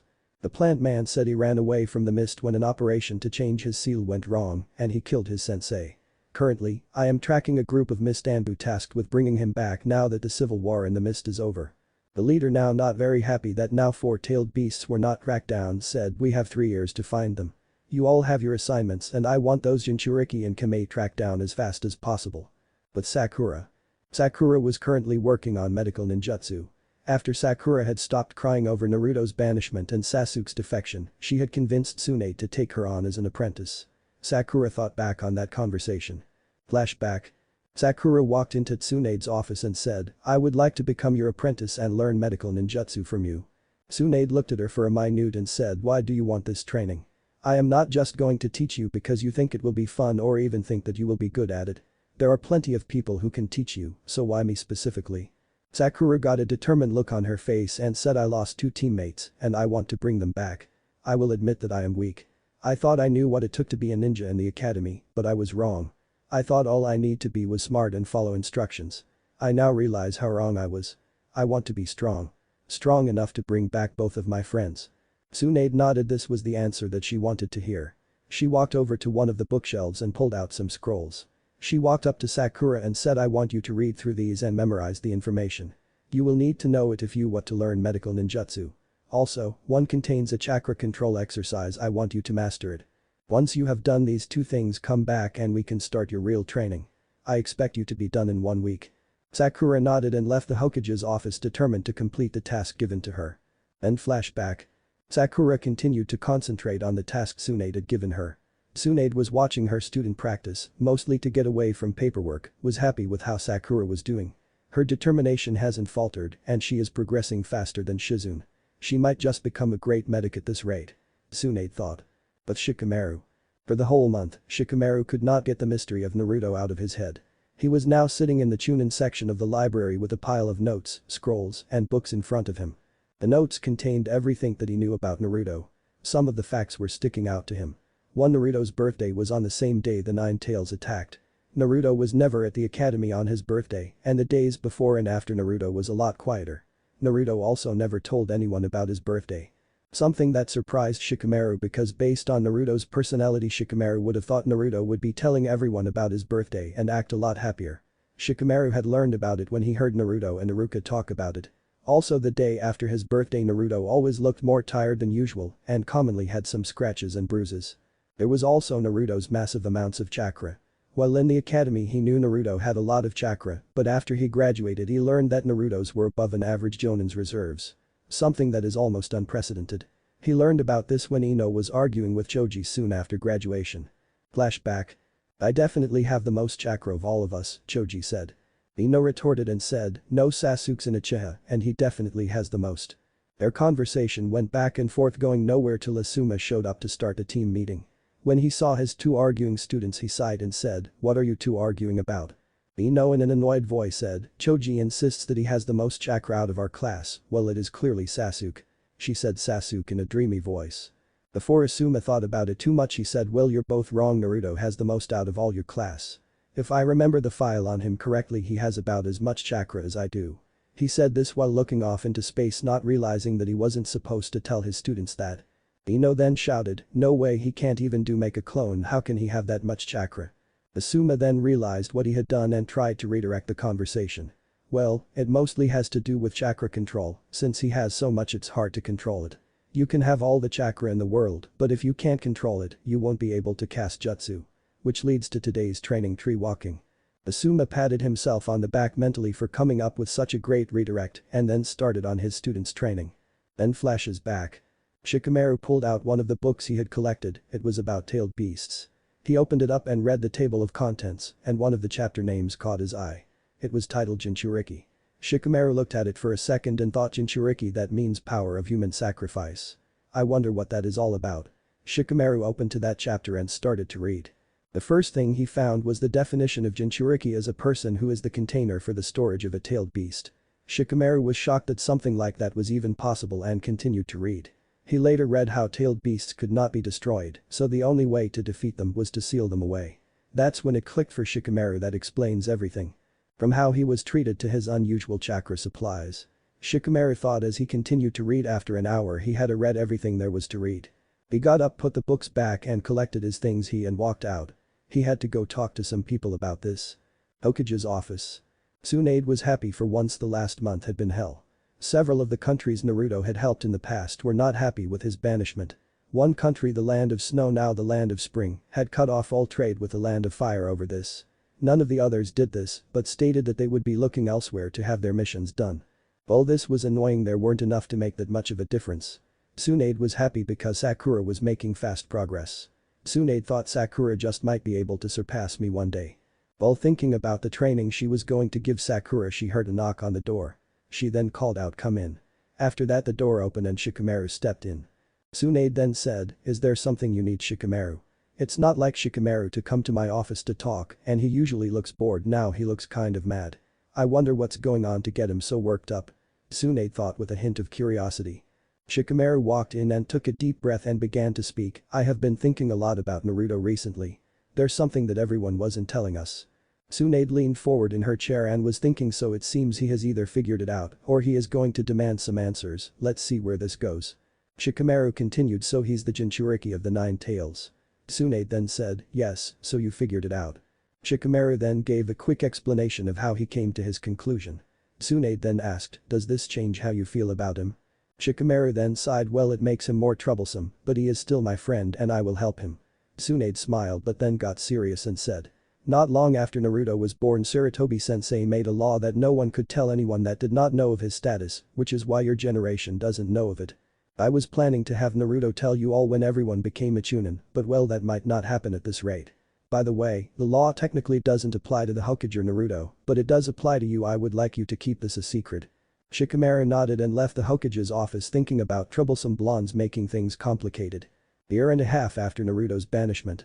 Naruto was walking from the land of whirlpools to the land of fire going over in his head all that he had done and how much he had grown since he had started training. Naruto had grown while training going from 4'10" to now stating at 5'4". His body was now well muscled but not overly bulky. Naruto's conditioning had improved greatly, mostly because he started to use resistance seals. These seals increased the resistance his body had to deal with so that Naruto could release them and get a boost in both speed and strength. These seals were very convenient as they would increase their resistance on their own. They would increase in small increments and only when Naruto's body was ready for them to. This meant that Naruto didn't have to worry about adjusting and that if Naruto was ever injured or sick they would deactivate or lower their level on their own so that Naruto could still move.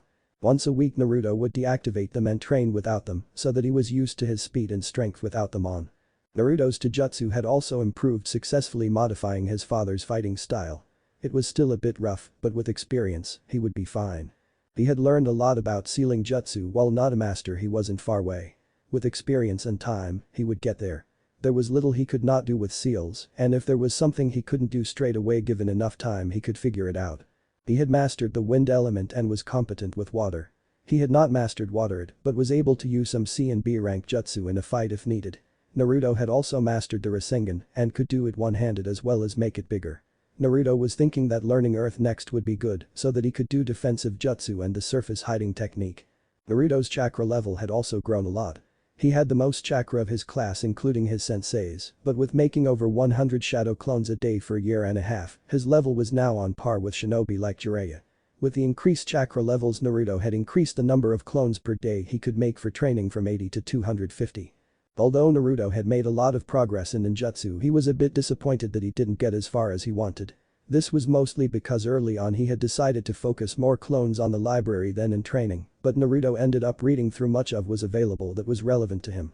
Naruto decided that he would focus more on his jutsu once he started to train again. Naruto had also improved his chakra control a lot so that it wouldn't hold him back. He then started to think about the next things he wanted to learn. I have gotten better, a lot better, but I can't beat an S-rank ninja. If I want to help save my friends and beat the Akatsuki, I'll need to get better.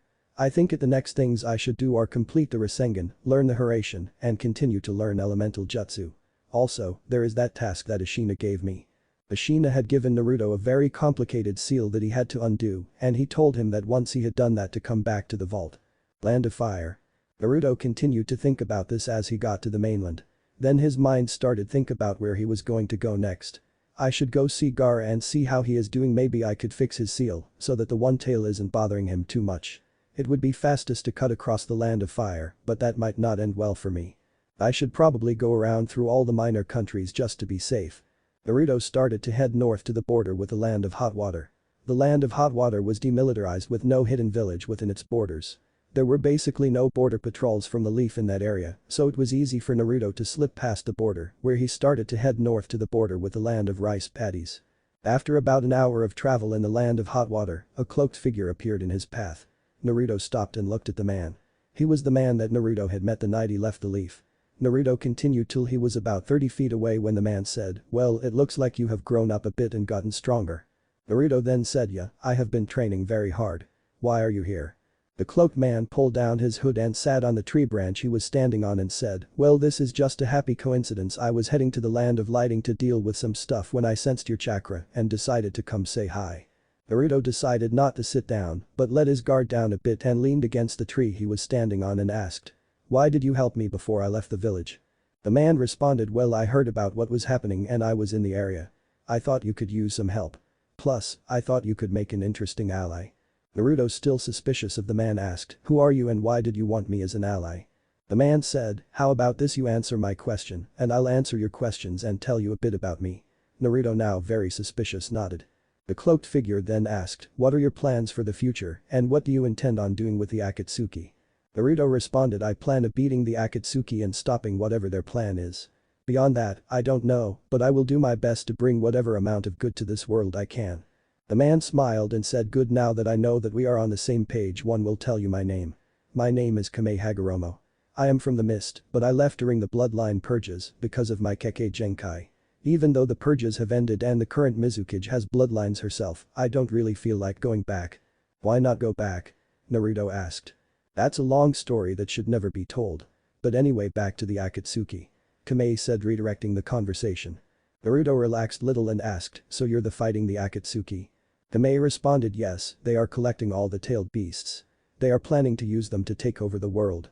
Also, I have reason to believe that the Akatsuki are at least in some way responsible for starting the bloodline purges, but I don't have much of a lead on it. I will be upfront with you right now, the Akatsuki tried to recruit me, and when they told me they were collecting tailed beasts I decided to join. I did that mostly because I wanted to learn more about what their plans are.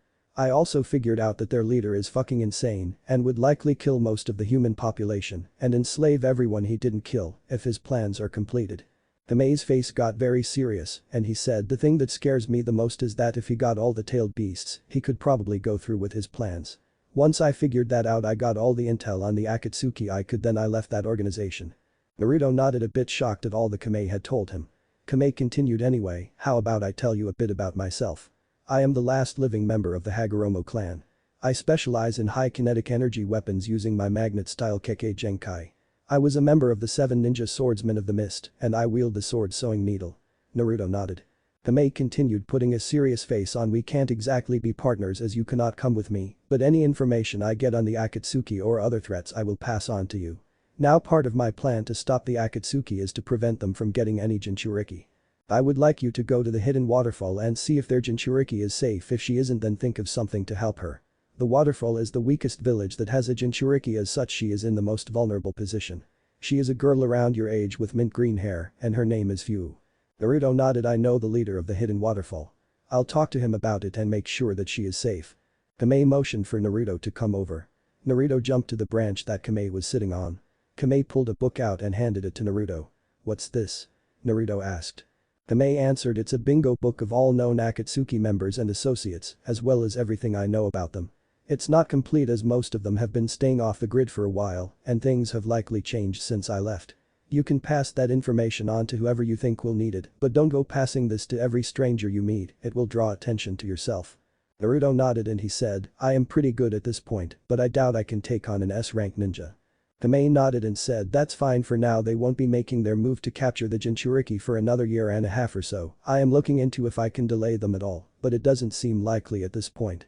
You have time, but we should set up our plan to counter them and get ready. Once I hear where they will strike I'll send you a message.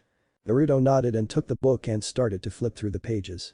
He stopped when he got to a guy that was half black and half white that had a Venus flytrap projection over his head. What the hell is this guy? Naruto said and showed Kamei the page. Kamei laughed and said, that's Setsu and no one really knows what he is. He has a split personality, the white half nice and friendly, but black half is bit of a dick. I don't know what any of his abilities are, except that his white half can make clones of himself that can replace him if necessary, but the black half can't. He can split in half, and the black and white halves can work separately from each other. His clones can all communicate over large distances quickly. I don't know how good of a fighter he is, as he mostly works as a spy for the Akatsuki. I don't think he is that good at fighting, but just be aware that he is out there and could cause some issues. Naruto nodded and said, well, it doesn't look like this is going to be easy, but we will just have to deal with it and fight them. Kamei smiled and said, so where are you going to go now? Naruto replied, well, first I am going to go to the hidden waterfall and check on both Fu and Shibuki. After that head to the sand to see Gaara. Then I'll find a place to train till the Akatsuki come out. I may head back to the whirlpool, it's out of the way so it would be hard for the Akatsuki to find me. Kamei pulled out a scroll and said, this is a map to an old military base that I found. The country it was for no longer exists and now it's just an empty corner of the land of wind. It is secluded enough that you should be able to train there with no issue. I was planning on turning it into a base of operations to deal with the Akatsuki. It's a bit far from a town, which is a bit inconvenient, but it's so far out of the way that being found is not likely.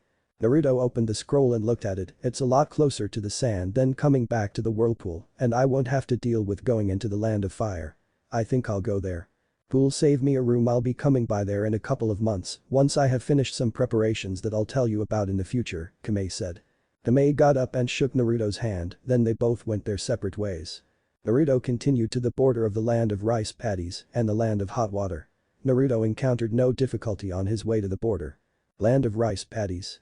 Naruto had just entered the land of rice paddies when he started to sense a battle. While Naruto was no sensory type, he could detect if there was a battle happening. Naruto decided to head over to the battle and see what was happening. By the time he got there, it wasn't much of a battle, there were 3 dead ninja and 5 living ones. 4 of them were wearing standard sound uniforms. They surrounded the last ninja. A girl who was about the same age as Naruto with long orange hair and a dark blue beanie. She was wearing a grey ninja vest and dark green ninja shorts. Naruto could tell that the girl was neither experienced nor skilled at being a ninja. He could tell this by the way she held herself and that she was shaking in fear at being surrounded by the 4 sound ninja. She didn't even have a kunai out to defend herself. The 4 sound ninja were standing around the girl and talking about what they should do with her. The leader said, look, we are just going to kill her and be done with it. She is weak and wouldn't survive 1 minute in Orochimaru's lab. I am just going to kill her. The other 3 nodded and the one that spoke pulled out a kunai to kill the girl. Seeing that they were going to kill the girl, Naruto sprang into action and charging in and putting a Rasengan in the back of the leader. Before the other 3 could act, Naruto pulled out a kunai from a seal on his wrist and shoved into the chest of one of the sound ninja next to him, giving the sound ninja a fatal wound. The last 2 jumped away to get some distance from Naruto. Naruto, ignoring the fact that he had just had his first 2 kills, went through a string of hand signs and said wind style. Great breakthrough. Sending a powerful wave of condensed wind chakra at one of the remaining sound ninja. This slammed the sound ninja into a boulder, snapping his neck, killing him instantly. The last sound ninja pulled out a handful of shuriken and threw them at Naruto. Naruto rolled out of the way and summoned 4 kunai in each hand from the seal on his forearm and charged all of them with wind chakra and threw them in a spread that the sound ninja couldn't dodge.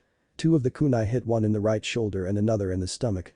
The last ninja fell and quickly bleed out. The engagement didn't last longer than about 45 seconds, but at the end, Naruto had racked up his first 4 kills. When he was done, he started to walk over to the girl, who started to panic, thinking Naruto might hurt her. When Naruto saw this, he stopped and gave her a warm smile and said, "Don't worry, I am not going to hurt you." She visibly relaxed and Naruto walked forward and said in a calm voice, "Are you alright?" Naruto held out his hand, offering to help her up. She took his hand and got up. "My name is Sasuke Fuma, thanks for saving me," she said in a timid voice. Naruto gave her another warm smile and said, "Nice to meet you, Sasuke. My name is Uzumaki." Naruto gave her a fake name, so it would be harder for the Akatsuki to find him. Feeling calmer now that the threat was gone, she said, "Thanks for saving me, but why did you step in?" Naruto responded, "I don't exactly like the Sound Village, they have hurt me and my friends in the past. Also, I just couldn't stand by and watch you get killed, I couldn't live with myself if I did that." Naruto then said, "Do you know who the other 3 are?" Sasuke nodded. "We are all members of the Fuma Clan." Naruto nodded and then Sasuke said, "It's going to be dark soon and there's no town nearby. You can stay with my clan for the night if you like.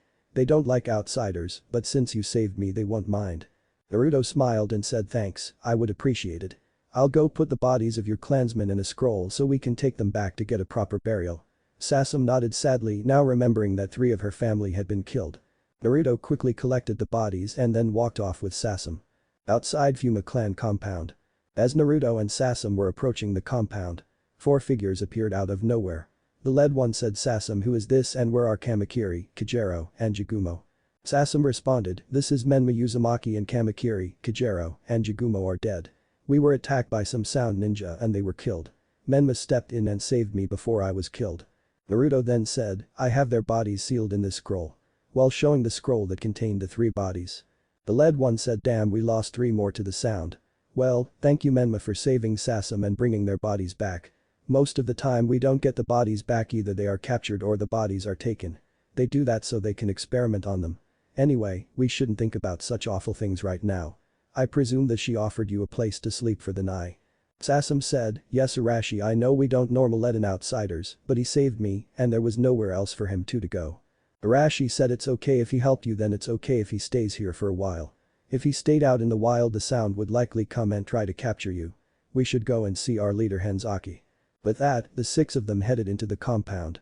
Inside Fuma compound. When Naruto entered the compound, he noted that most of the buildings were in disrepair and run down a bit, but all seemed like they were built well enough that they wouldn't fall down anytime soon. He was led to the largest building. Arashi led Naruto and Sasuke to the head of the Fuma clan. When they entered, Arashi said, "Sasuke has returned, but Kamakiri, Kijiro, and Jagumo are all dead. They were killed by some sound ninja." "This is Menma Uzumaki," he intervened in time to save Sasuke. "Damn, that isn't good, the sound has really been pushing us lately and I don't know how much longer we can last." "Well, we can think about such morbid things later." The clan head said. Menma Uzumaki, "Was it? Well, thank you for saving Sasuke. It's late and you can stay the night here if you want." "Thank you Hanzaki-san. Also, I have the bodies of you fallen clansmen in this scroll," Naruto said as he pulled out the scroll that contained the bodies and handed it to Hanzaki. "Thank you, now they can get proper burials. We have already served dinner, but you and Sasuke can go to the kitchen and make some dinner," the clan head responded. Naruto said thanks. Naruto and Sasuke went into the kitchen and they went over to look at what they could make. Sasuke said, I don't really know how to cook, so I don't really know what we should make. Naruto then said, don't worry, I know how to. Let's just do something basic. How does fried rice sound? Sasuke said, that sounds fine. Naruto quickly made the fried rice and he and Sasuke sat at a table in a large mess hall to eat. After a little bit, Naruto asked, so why are the Sound trying so hard to destroy your clan? Sasuke sighed and said, it's a long story, so I'll start from the beginning. Most of the shinobi clans in the land of rice paddies were nearly destroyed during a war of expansion that our daimyo forced us to do. Where we invaded the land of hot water to the east and the land of woods to the west. The war was a complete failure and many of the shinobi clans were almost destroyed. Not too long ago Orochimaru started to create the hidden Sound village. All of the shinobi clans were asked to join the Sound village. Half of my clan saw it as a way of regaining past glory, while the other half saw through Orochimaru's deception and refused to join. So our clan split, half with him and half stayed independent. Orochimaru sees us as a possible threat as we know some of his secrets from those who changed their mind once they saw what Orochimaru was doing. So while he hasn't sent his full power at us, he has made it impossible for us to get out of the country to ask for help. He also likes to experiment on those he captures. Naruto nodded and said, you wherever that snake bastard goes, death and trouble follows. Is there anything you know I could do to help? Sasuke seemed surprised and said, you would help us fight Orochimaru. Naruto nodded and said, of course, you aren't the only one who want to see that bastard taken down. Orochimaru killed the man I saw as a grandfather and he has hurt many others close to me. Sasuke then said, I don't know, but Hanzaki-sama might have some ideas. Naruto nodded and said, I'll ask him tomorrow before I leave. With that, they finished their meal and put the dirty dishes in the sink. Sasuke then led Naruto to a spare room when they both went to bed. Naruto tried to get some sleep, but he couldn't. Whenever he was close to sleep, he would remember that he had killed for the first time earlier that day and he would become fully awake again. After a while, Naruto gave up on trying to sleep and decided that a walk around and some fresh air would do him some good. After a bit of walking around the compound, he sat under a tree and looked up at the stars. After a while, one of the clan members he had met when he arrived came up and sat next to him. Arashi asked, can't sleep? Naruto nodded and said, I just can't get the thought out of my head that I kill someone today. Arashi nodded and asked, was it your first time killing? Naruto nodded and said, I have been in life or death fights before, but I have never killed. Arashi replied and said, I know I only met you a few hours ago, but do you want to talk about it? It will likely make you feel better and it won't make you feel worse. Naruto shrugged and said, I would, but I don't even know where to start. Well then, how about I start? When I had my first kill, it was kind of like you, I couldn't get it out of my head and I didn't know how to feel about it. After a while I started to focus more on why I killed than the act of killing. My first time I did it was to protect one of my friends from a bandit. For me, at least, the reason I seek to become stronger is to be able to protect my friends and family. Sometimes that means that I have to do things I don't want to do, like kill. But if I don't do what is necessary to protect them, I am failing to live up to my promise to protect them. By not killing, I am saying that the life of someone else is more important to me than keeping the promise to protect those who are precious to me. Arashi said. They sat in silence for a bit and then Naruto got up and started to walk away. Arashi then called out, where are you going? Naruto replied, back to bed, as he walked away with a yawn. Arashi chuckled and thought, well, it looks like I helped. The next day. Naruto got up later than he had in a long time and feeling a lot better than he did yesterday. He thought back on what Arashi told him. Arashi is right, sometimes protecting the things I care about means that I have to do things I don't like. I don't ever want to be the type of person that likes to kill, but I will do what is necessary to protect those I care about. Even though Arashi was a stranger to Naruto, he had helped him a lot. Naruto got out of bed and packed his stuff up and got ready to go. After everything was packed, he left his room and went to see if Hanzaki was free to talk. When Naruto got to Hanzaki's office, he saw that Hanzaki was free, so he knocked on the door. Hanzaki called out, come in. Naruto entered and sat in one of the chairs in the office. Naruto then said, I talked to Sasuke last night about the Sound. I was wondering if there is anything I could do to help you. Hanzaki thought about it for a minute. Sasuke had told him that Naruto had his own reasons for fighting against the Sound and that they were similar to his own. Do you think you could get a message to the Hidden Leaf for me? Every time I try and send one of my men, they end up getting killed by the Sound. Naruto nodded and said, it might take a while, but I can do that. Hanzaki smiled and quickly wrote up a letter and handed it to Naruto. Naruto took the letter and said, I'll get this to the Leaf as fast as possible, but can you do me a favor and not tell the Leaf I was here?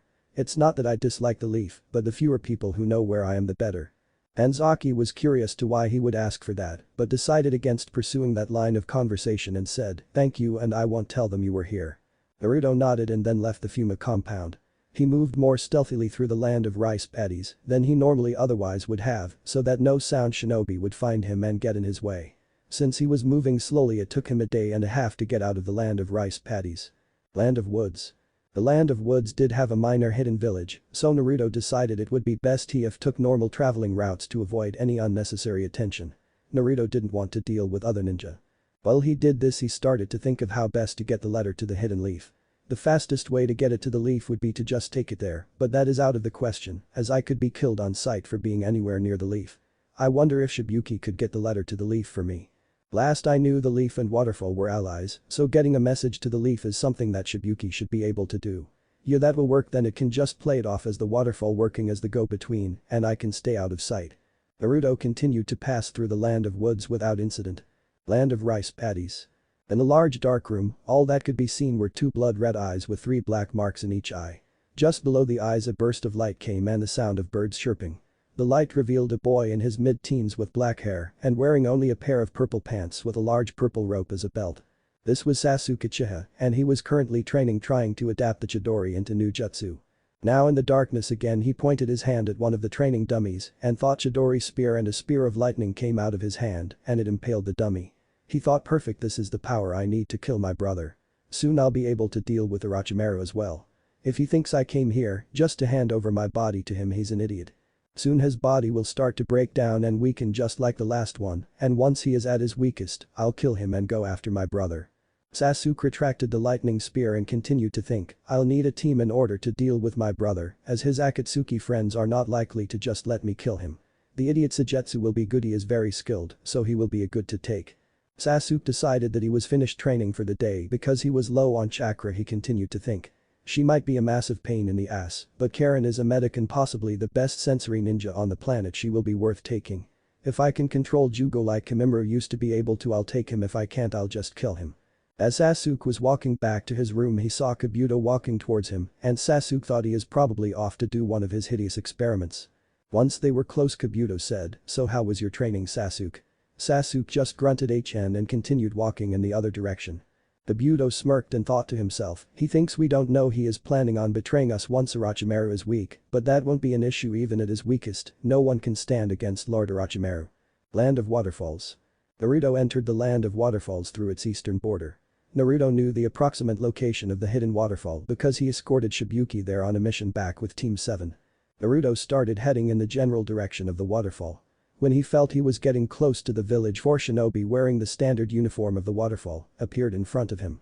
The leader said, "State your business here." Naruto replied, "I am here to see Shibuki. I have a message for him, also I have a favor to ask of him." The ninja responded, "It sounds as if you know Shibuki-sama." Naruto responded, "Yes, I was on the team from the leaf that escorted him here a few years ago." All 4 of the ninjas were surprised when they recognized him as one of the leaf ninjas that brought Shibuki back and that helped free the waterfall from Suyin. The leader then said, "Ah yes. You have changed since you were last here. We will escort you to the village." Naruto nodded and said thanks. Hidden waterfall. Once they were near the entrance of the village, one of the ninjas said, "Even though you are a friend of the village, you will still have to wear a blindfold while we enter the village." Naruto nodded and let them put a blindfold over his eyes. After a quick trip through the waterfall entrance to the village, he was told he could take it off the blindfold. When he did, he saw the village that had not changed much since he had come as a member of Team 7. The village was circular in shape with a massive tree in the center. Around the tree was a circular lake that separated it from the majority of the village. Like the hidden leaf, much of the village has covered with trees. The leader of the group of ninjas said, "I trust you will not make any trouble and that you remember your way around. I have already sent a message to my commander, so no one should try and mess with you thinking you are here without permission."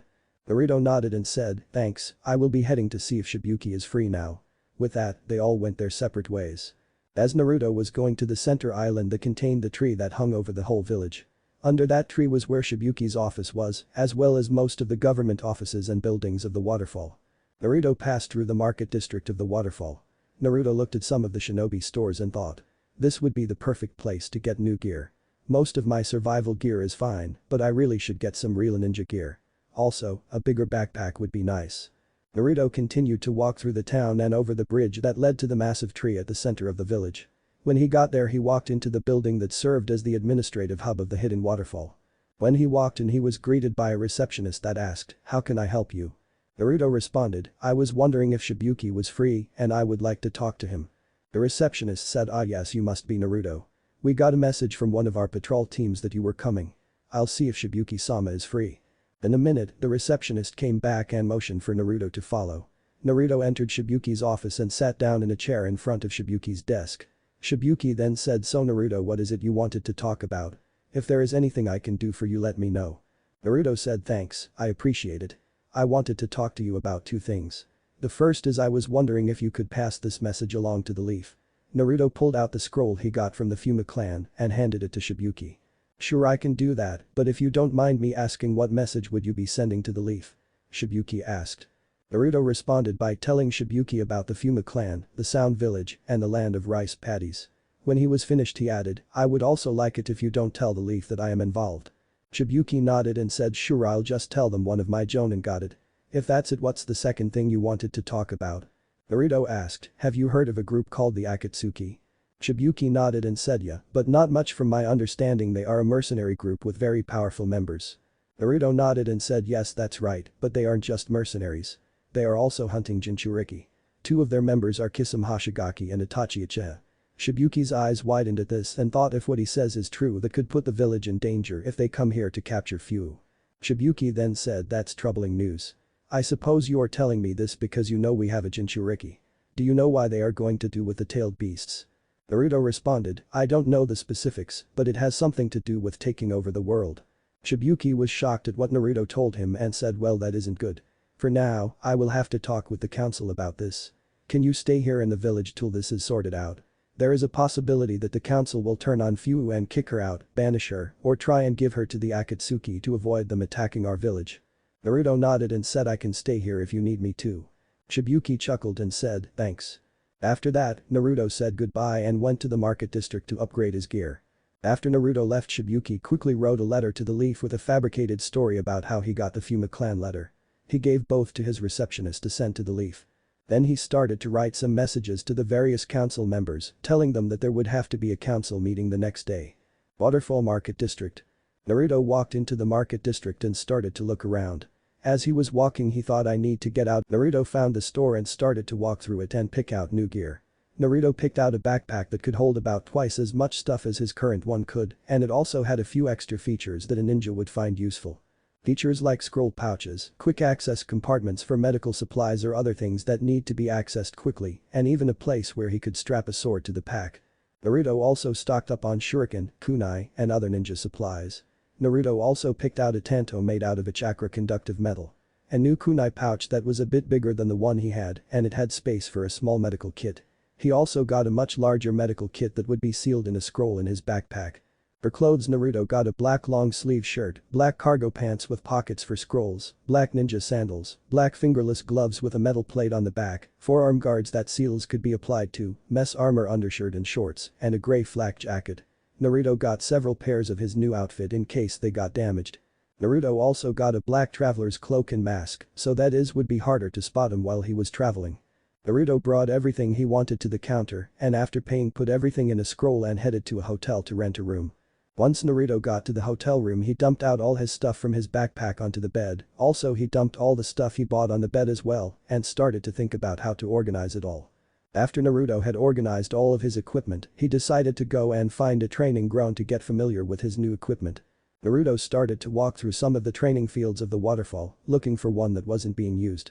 As he walked through he was greeted by many shinobi that recognized him as the one that helped beat Suion and the rain shinobi he was working with.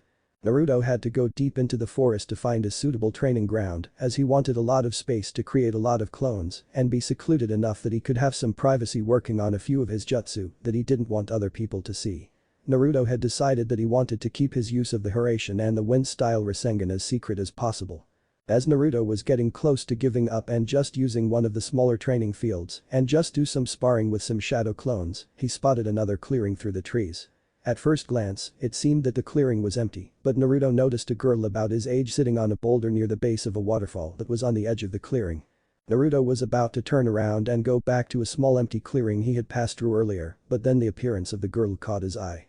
She was wearing an outfit made of a short sleeveless white midriff shirt with fishnet armor underneath, long wide armlets, and fishnet shorts with a short wide apron skirt over it. Her skin was a light caramel color which wasn't common in the elemental nations. She had short mint green hair that was held back with an orange hair clip that matched her eyes. Naruto looked at her eyes and thought that they were beautiful. While Naruto had given up on wearing orange as it wasn't a suitable color for a ninja, he still liked the color a lot. After Naruto took in her appearance he thought she fits the description that Kamei gave me for Fuu, and she is kind of cute. She looks lonely just like I used to be. After Naruto thought that he realized that he actually was lonely, the only other person he had really spent time with since he was banished was with Ashina, and he wasn't even a real person. This thought made Naruto sad, but he was brought back to reality when he heard "I know someone is there, come out." The voice was coming from the mint-haired girl sitting in the clearing. Naruto came out of the trees and into the clearing, sheepishly rubbing the back of his head and wearing a foxy grin. Once he was out of the tree line and a bit into the clearing he said, "Sorry, I was just looking for an empty training ground. I guess I just sat in the trees longer than I meant to." The mint-haired girl glared at him and said, "Well, this one isn't empty so you can go now." Naruto decided he didn't want to leave just yet for two reasons, one to see if the girl was Fuu, and two just to spite her. He said, "Why should I leave, all the other training fields are full, plus I can go wherever I want." The girl huffed and mumbled whatever. Naruto created some clones and started a light spar to get familiar to the feel of his new gear. After Naruto had practiced for a bit he decided to try and talk with the mint-haired girl. Naruto had noticed that she had been watching him as he worked out, so he decided to start by teasing her a little bit. He said, "Like what you see?" in a playful tone. The mint-haired girl tried but couldn't help but blush and said, "No, I was just starting off into space." This wasn't a complete lie. At first she was looking at him like any girl her age would if a good-looking boy was standing in front of them. But after realizing what she was thinking about she suppressed those thoughts as they had always led her to pain in the past, but couldn't take her eyes off the blonde-haired boy training in front of her. "Whatever you say," Naruto said, not losing the playful tone. He continued by saying, "By the way, my name is Naruto Uzumaki, what's yours?" The white-clothed girl responded with, "Why should I tell you?" Naruto replied, "What, you're going to watch me train and then not even give me your name?" The girl was silent for a second thinking about how to respond. After not thinking of any way to get out of her situation she sighed and looked away, then she mumbled, "Fuu, my name is Fuu." Naruto thought, so this is Fuu. He then said, "You're a kunoichi, right, want to spar?" Fuu gave Naruto a suspicious look and said no thanks. Naruto insisted and said, "Come on. You can't tell me that you like to just sit out here and stare at a rock all day." Fuu huffed and said, "What if I do?" Naruto looked skeptical and said, "Then I would say that you're lying." Fuu was now getting annoyed with Naruto as she could tell that he had some motive but couldn't tell what it was. She glared at Naruto and said, "Why don't you just leave me alone?" with a slightly raised voice. "Sorry, I was just trying to be nice," Naruto replied in a defensive tone. "Why? Why are you being nice to me? I don't know what you're trying to do but just leave me alone," Fuu shouted. After that, she jumped up into the trees and ran off. Naruto followed after Fuu shouting, "Wait, can we just talk?" As Fuu ran through the trees she shouted, "No, just leave me alone." However, she wasn't paying attention to where she was going and lost her footing and fell to the ground. When she hit the ground she sprained her ankle and couldn't walk. Quickly Naruto jumped down from the trees near Fuu. He then asked, "Are you okay?" Fuu's anger and annoyance at Naruto had only been a mask for her fear of what Naruto wanted with her. She had been hurt many times by people who had been nice to her just to be mean to her later. With her ankle now sprained she couldn't go anywhere and the mask started to fall off. Now on the verge of tears and scared as she was at the mercy of Naruto she said, "Why? Why are you being nice to me?" Naruto then said, "Because I know what you are. I know that you're a Jinchuriki." Fuu was now terrified and confused as Naruto had not approached her and his voice sounded dejected instead angry or hateful like she was used to. Naruto then lifted up his shirt and channeled some chakra revealing a complex sealing matrix. Naruto then said, "I am a Jinchuriki too and I know how people like us are treated. So I was just trying to be nice." Fuu didn't know how to respond, she had never met another Jinchuriki. She didn't know what to do but without thinking, she said in a timid voice, "My ankle is sprained." Naruto gave a warm smile and walked over to Fuu and knelt down. He made a simple splint and wrapped up Fuu's ankle. While Naruto was working on her ankle she was trying to get her thoughts in order. This was something she had never thought would happen. She had met someone that understood the pain of being a Jinchuriki and she didn't know how to feel about it. Part of her was happy that she had met someone that understood her, but another was scared as every time she had gotten close to someone she had been hurt. When Naruto had finished he helped Fuu get to her feet and then said, "It's getting dark, how about I walk you home?" Fuu decided that it was worth the risk to see where it when spending time with Naruto. She was about to respond when her stomach rumbled and it was loud enough that Naruto could hear. Fuu's face went a shade of red that could be found on Hinata quite often. Naruto then said, "Or would you like to go and get something to eat, my treat?" Fu looked down and said, "No restaurant will let me in."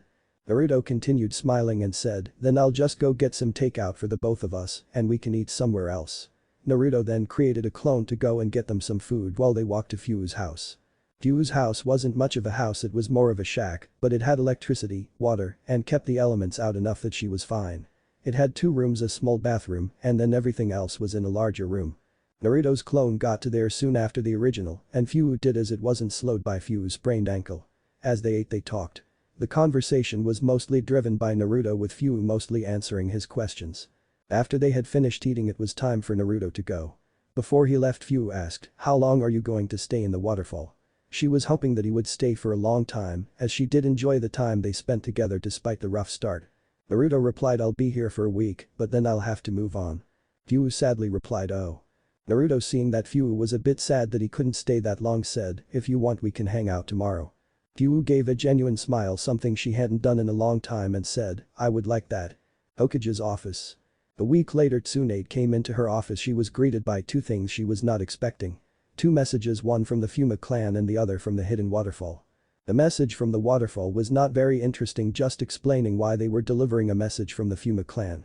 The Fuma Clan message, on the other hand, was very interesting. They were asking for help in dealing with Orochimaru and the Hidden Sound Village.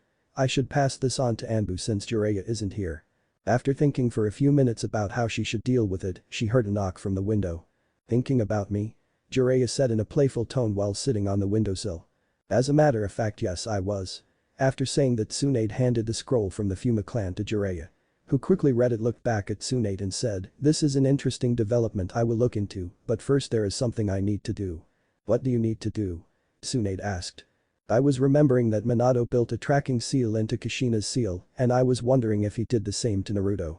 There isn't a good chance of it, but it's worth looking into since at this point I am all out of leads. I will have to look through some of his sealing notes and scrolls in his house to know for sure." Tsunade nodded and said, "Good, he has been off the radar for far too long." But that Jiraiya was off to the Namikaze estate. Namikaze estate. Jiraiya knew how to get past Minato's blood seals.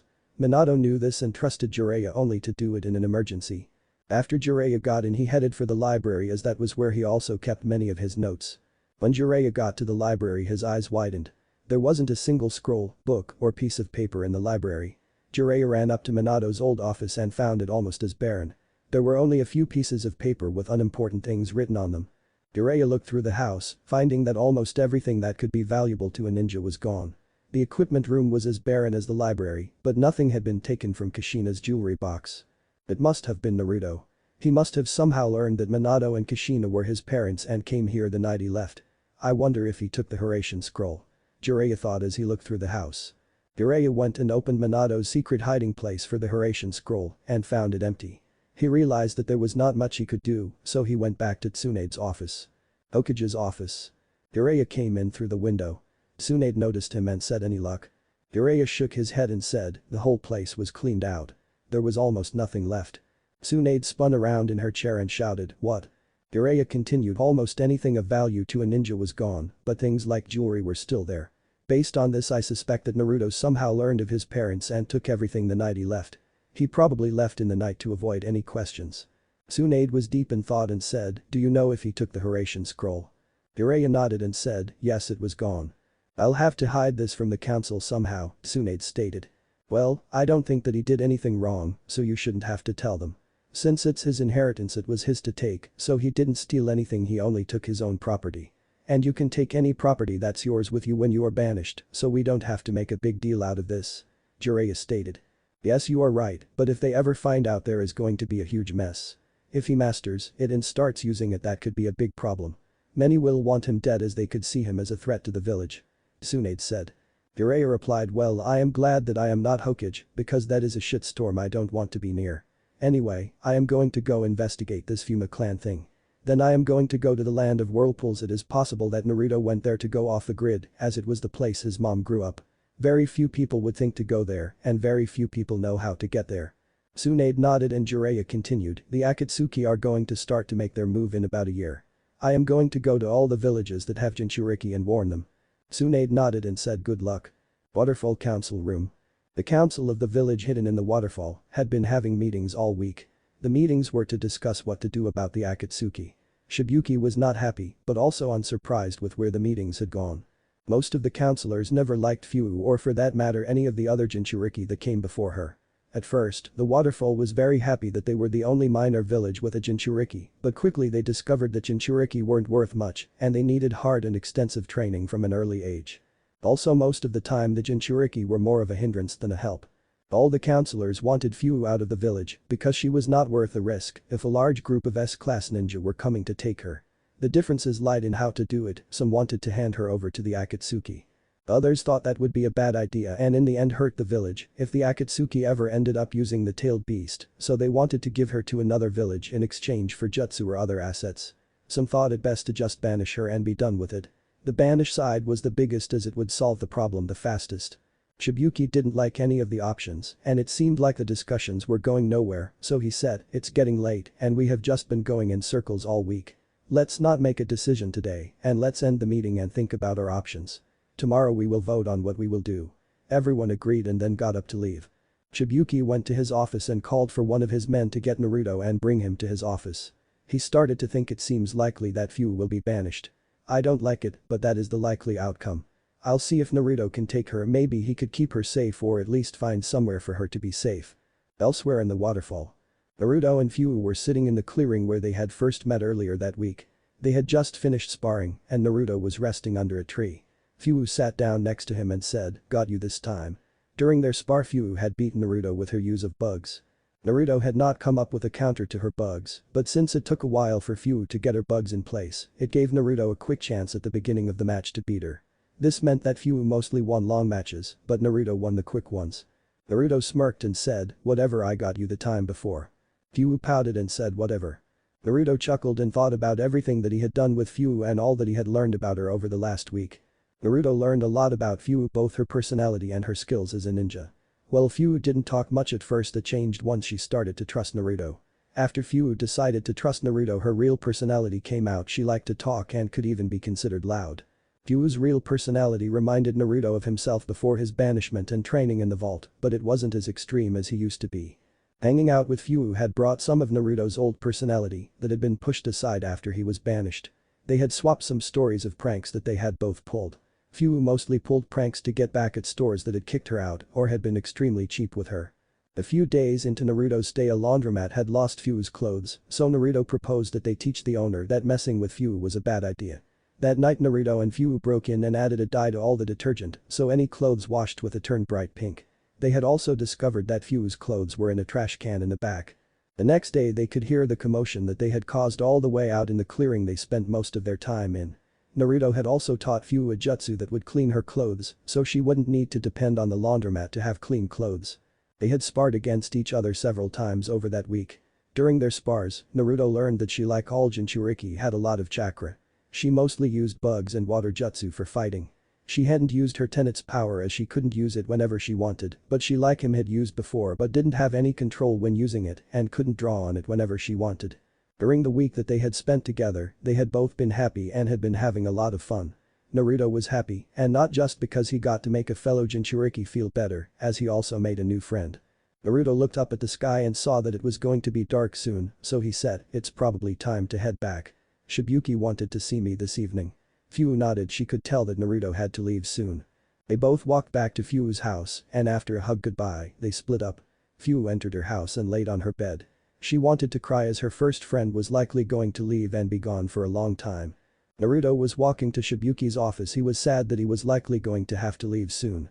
He couldn't stay in the waterfall forever as the Akatsuki were coming after him and God knows who else. Naruto was sad as he was going to miss Fu. He hadn't had as much fun that week since he was banished. Naruto felt that his training at the vault was interesting and important, but it definitely wasn't fun. Shibuki's office. Naruto entered Shibuki's office and he looked up from some paperwork and said, "I'll just get to the point as we don't have much time. The council will likely banish Fu tomorrow morning. I don't like it, but there is not much that can be done about it now." Naruto had not been expecting for Fu to be banished, so he hadn't told Fu about his real reason for being in the waterfall. Naruto sighed as he realized that there was a lot that had to be done in a short time and said, if she is going to be banished, then it would be best if she either comes with me or goes to another hidden village. I don't trust the other villages, most of them would kill her and transfer the seven tails to someone that they knew would be loyal to them. I would like it if she could go with you, and if the Akatsuki are ever dealt with then we can think about her coming back. Naruto nodded and said, okay, it would be best if I leave and meet her outside the village to avoid any unwanted questions.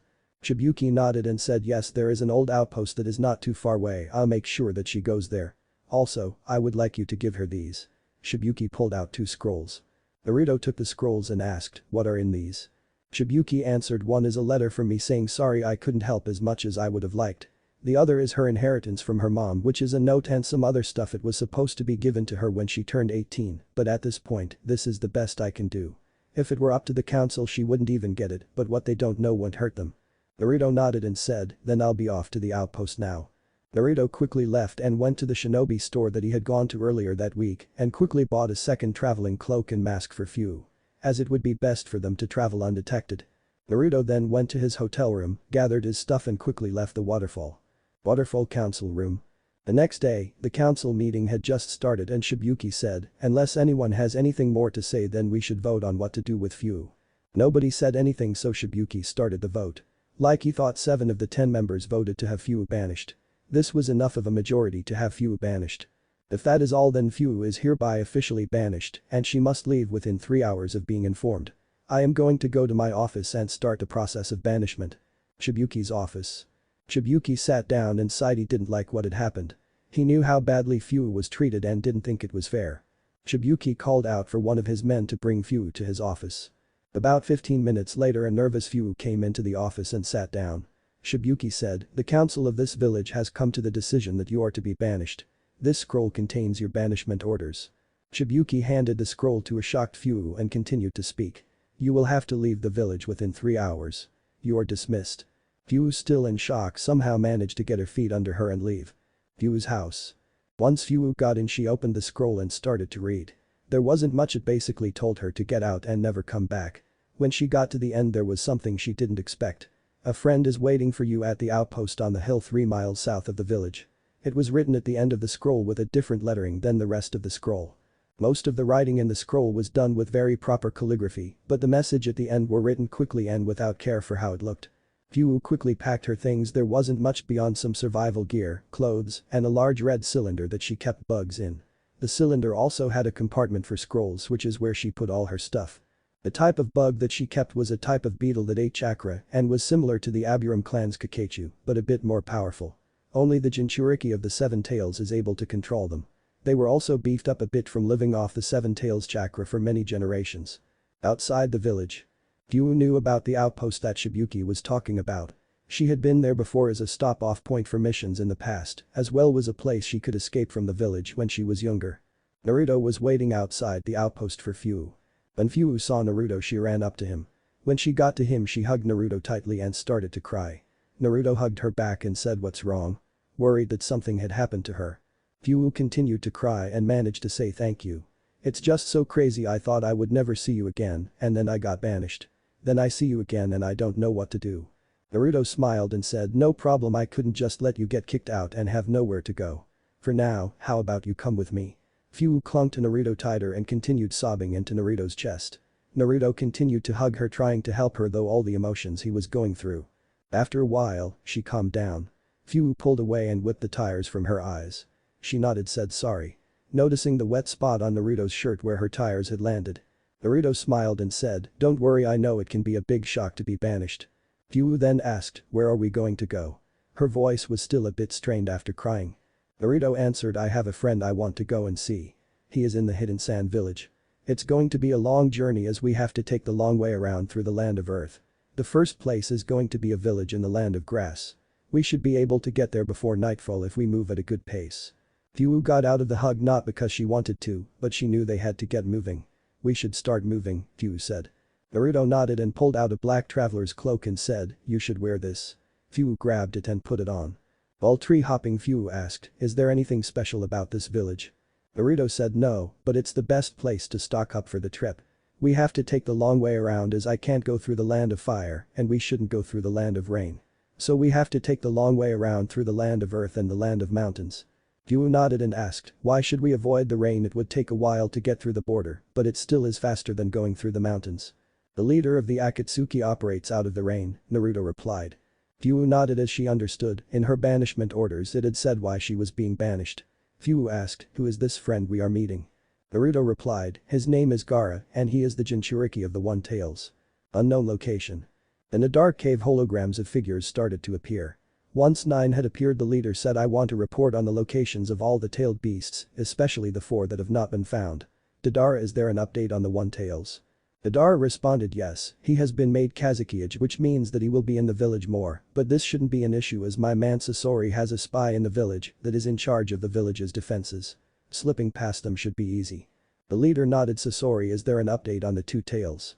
Sasori shook his head and said, no, there is no update and we are still tracking her. The leader nodded again, has anyone found out anything about the 3 tails? The shark man spoke up, while investigating a rumor on the 9 tails, Samahada got a scent on it and we tracked it to an isolated lake in the land of hot water. The leader nodded happily that one of the unfound beasts was located. Kisum, do you have any updates on the 4 tails? We found him in the southern part of the land of earth, but he was able to get away before we could do anything. From what we heard, he likes the mountainous and isolated parts of the south and east of the land of earth. Kisum responded. The leader only said, Kakuzu, any updates on the 5 tails? No, we have no updates, and to save time I'll update everyone on the next few targets. The 6 tails is currently in the land of woods with a once powerful clan working as an instructor to the heir to the clan. We currently have him being tailed. The 7 tails has been banished from the hidden waterfall. Apparently the 9 tails came and informed the village head of us, and the village banished her. My source believes that she is currently with the 9 tails, but they were able to leave before a tail could be placed on them. The leader was not happy about this. Well, the 6 tails had been found, the 7 was now off the radar and the 9 tails as well. If they were together that could cause issues for the team that went after them. Itachi, do you have an update on the 8 tails? Itachi simply said no. Has anyone heard anything about Kame? The leader asked. Kisum then said, I heard a few rumors that he passed through the land of hot water and then into the land of lighting, but no actionable information. The leader, angry that they had taken 2 steps forward and 1 step back in finding the tailed beasts, said, you are all dismissed, we cannot have any more mistakes. Hidden rain. The leader of the Akatsuki opened his eyes and looked over the city that he ruled. Behind him, a swirl appeared in the air. Out of that swirl appeared a man, and once his full body had appeared he said, we are having more problems than we should be having with this. Trusting Kame was not a good idea. He was like many of the others we recruited, an S-rank ninja that abandoned their village. His skills in information collecting are on par with Jiraiya of the Sannin, and his Kekkei Genkai makes him a formidable opponent. Even the Sharingan can't track his attacks. The body with spiky orange hair said.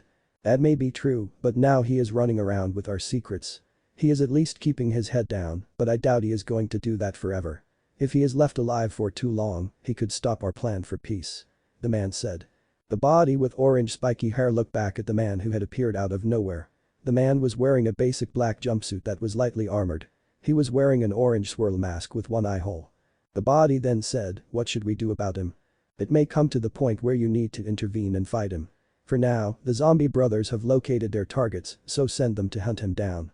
Kakuzu is one of the few in the Akatsuki with the resources and knowledge to find him and hide and won't mind hunting a powerful opponent.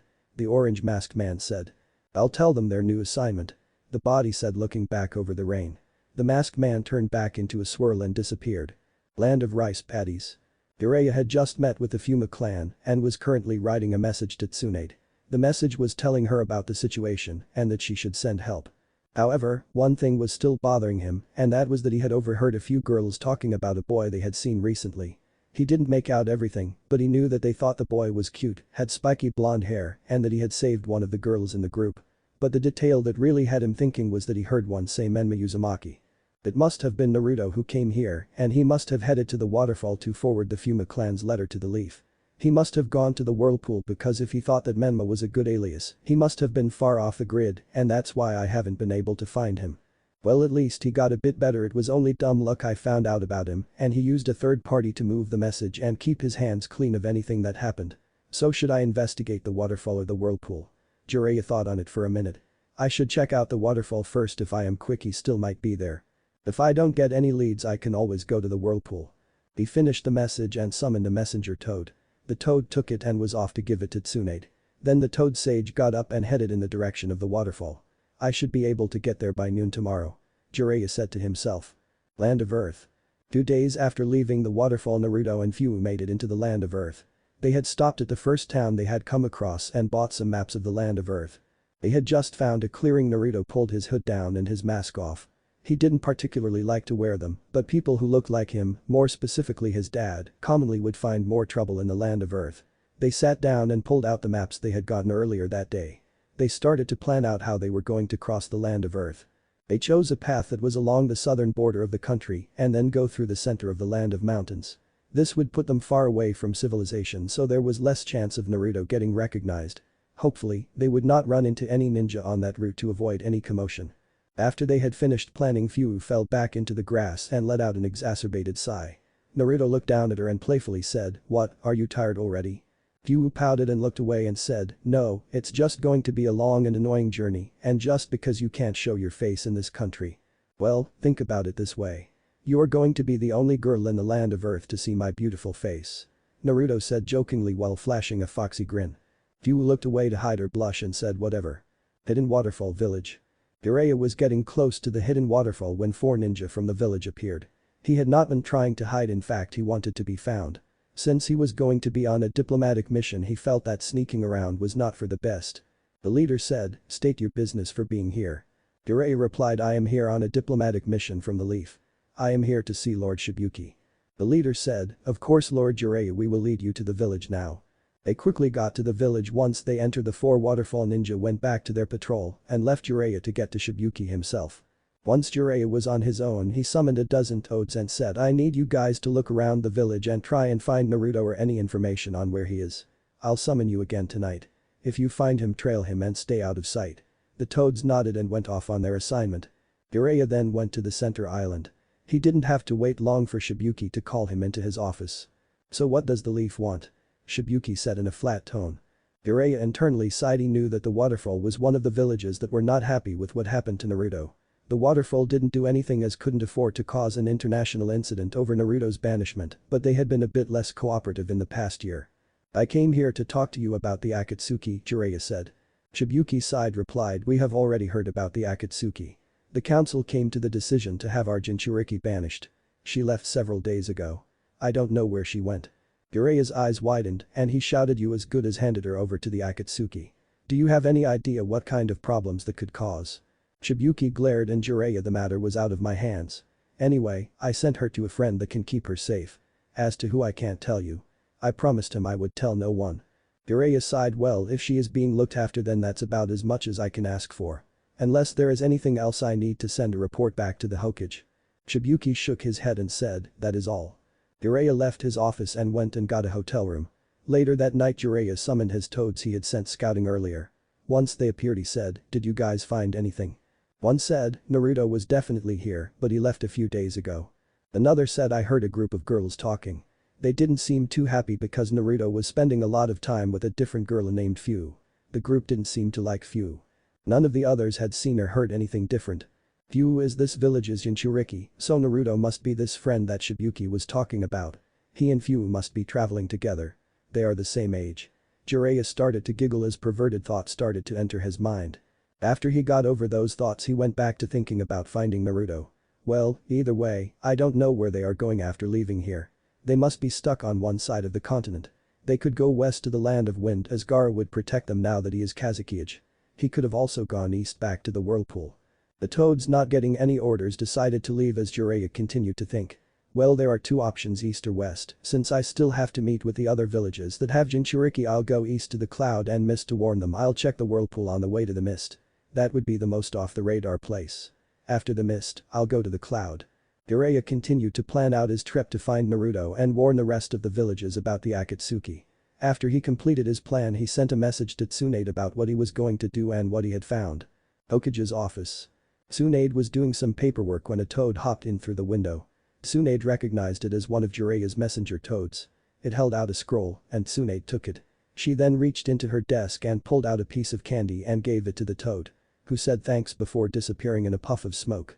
Jiraiya already sent a message 2 days ago about the Fuma Clan. I don't think he could have got to the whirlpool by now. I wonder what this is about.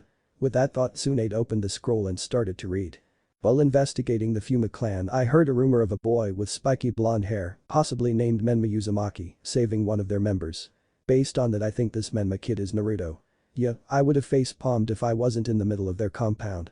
If I find him, I am going to have to explain that changing his name from one ramen topping to another isn't a good alias. So I went to the waterfall to see if I could find him as it seems he used them as a middleman to send the letter. He had been in the waterfall, but he had already left by the time I got there. Tsunade smiled at this. It meant that Naruto was definitely not trying to hurt the leaf. In fact, he was helping it by providing information on one of the leaf's biggest enemies. She believed that Naruto would not hurt the leaf, but this got rid of all doubts she had. She continued to read. While I was in the waterfall I told Shibuki about the Akatsuki. He then informed me that their Jinchuriki, Fu, had been banished out of fear the Akatsuki would attack the village. Although he told me that she was not by herself. All he would tell me is that she left with a friend. I also heard some rumors that Naruto and Fu spent some time together and that Naruto left at the same time as Fu. Based on all of this I believe that our little brat got a Jinchuriki girlfriend and is now somewhere in the elemental nations. It almost gives me ideas for my next book. Tsunade just looked at the last part blankly for a few minutes. Naruto, you really know how to get in the middle of stuff. With that thought Tsunade continued to read. If Naruto wants to disappear again I feel that he will go back to the whirlpool, so I am going to go there and check it out. After that, I am going to the mist and cloud to warn them about the Akatsuki. If I don't find Naruto, I'll come back to the leaf. If I am right and Fu is with him then I will take her along with me as well and we can see what we can do for her. Tsunade thought I don't know how much we can do for Fu, but she needs to be kept out of the Akatsuki's hands. She then smiled as this was the first time that she had any news on Naruto since he left. Land of Whirlpools. Jiraiya had just stepped onto the coast of the Land of Whirlpools. It had been about 7 days since Naruto left the waterfall. Well, I don't see much, but not like I expected to. Even if Naruto could detect me here it would be a while before he could react to me being here. I would guess that he would stay in the capital at the center. It would have the most space and shelter out of everywhere on this island. But I'll summon some scout toads to look around the island. That he ran through some hand signs and summon a dozen small toads. I want you guys to look around this island and see if there is any human activity. If you find Naruto message me at once. The toads nodded and went looking. Jiraiya started to walk to the capital of the island. Once got there he started to look around. It was clear that someone had been doing heavy training with fresh burn marks and craters. Many of the craters looked like they were made by Rasengan training. Jiraiya also found that a lot of trees seemed to have the leaves stripped off them, but it started to grow back. Well, based on the Rasengan craters it seems that Naruto was here, but the newest of these is at least a few weeks old, so he either hasn't been here or hasn't been training here for a little bit. Based on the nearly leafless trees he must have been doing the leaf cutting exercise, which would mean he has a wind affinity. Jiraiya thought. I'll stay here for a few days just in case he is hiding or not here at the moment. If he is hiding eventually he will come out, but if he is just not here, then I'll just have to wait for him to come back or move on. Jiraiya then went and explored the Uzumaki clan compound. Good thing some idiot left that window open. If they hadn't it would have been impossible to get into the main hall. Jiraiya looked around the main hall of the Uzumaki clan. Jiraiya noticed that there was a clear pathway that looked like it was used a lot but didn't look like anyone had used it in a week or so. Jiraiya followed the trail and found out that it led to the front entrance of a room with a very complicated seal that Jiraiya could not figure out. It had a blood activation part at the center and the rest seemed to be a storage and projection seal, but he could not understand more than 90% of the seal. I bet if I had a year and a nice library on sealing I could figure this out. I wonder what would happen if I tried to activate the seal. I have a little Uzumaki blood in me from my great-grandfather. Jiraiya bit his thumb and activated the seal. It glowed blue for a second and then a voice could be heard, "You are not in Uzumaki, you may not enter the vault, please leave." Jiraiya looked around for a bit but saw no one. I wonder if that is part of the projection seal I saw earlier. And it called this place the vault. I remember how Kushina went back here when she was a chunin for 2 years and learned sealing. She said she learned it in a place called the vault but couldn't say more as it was in Uzumaki clan's secret. Jiraiya thought. Naruto must have come here and learned sealing. He must have also been training in other parts of the shinobi arts based on the mess he left. I wonder how far he has progressed. It's only been a year and a half, but with his reserves and determination, he could pull off a lot. Either way, I'll set up camp and stay for 3 days. If I see nothing by then he likely didn't come back here after leaving the waterfall. If not here, then probably he went to the sand. I should leave something here in case Naruto returns so that he will know that I am looking for him. I'll leave a note near the vault. If he comes back he will definitely go there so he will see it. Jiraiya spent the next 3 days in the whirlpool to see if Naruto would show up once they were over, and there was no sign of him. He left and started his journey to the mist. Before Jiraiya left, he sat down and pulled out a piece of paper and started to write. Naruto. I am leaving this here so that if you ever find it you will know that I am looking for you. I know that you know who your parents were, and you likely know that I am your godfather. I know I wasn't there for you when you were young, but please let me be here for you now. Both I and Tsunade know that you have taken your father's library, and that's fine. It's probably good that you did. If the council found out they would have made the biggest shitstorm ever, probably bigger than when your mom and Tsunade caught me peeping at a hot spring. But it's not like they could stop you as it was your inheritance, and you had every right to take it. After the Akatsuki came looking for you in the village, I decided that I was going to take you on a training trip. Being your godfather, I always wanted to take you on one. Once you were banished, I was still planning on taking you on the trip. I was going to meet you a couple miles from the village, but I guess that you left a bit early and I missed you. I understand if you don't want to see me again, since I did leave you out to hang for the first 12 years of your life and I don't have a good excuse for it, so I am not even going to try and justify it. It was wrong of me to not even check up on you. Either way, if you are willing to forgive me we can still do that training trip, but if you don't, then I would still just like to see you and make sure you are safe. I would like to do my job as your godfather at least a little bit so your mom doesn't give me eternal suffering in the next life. I also want to keep you safe from the Akatsuki. I failed you a lot and I don't want to fail you more.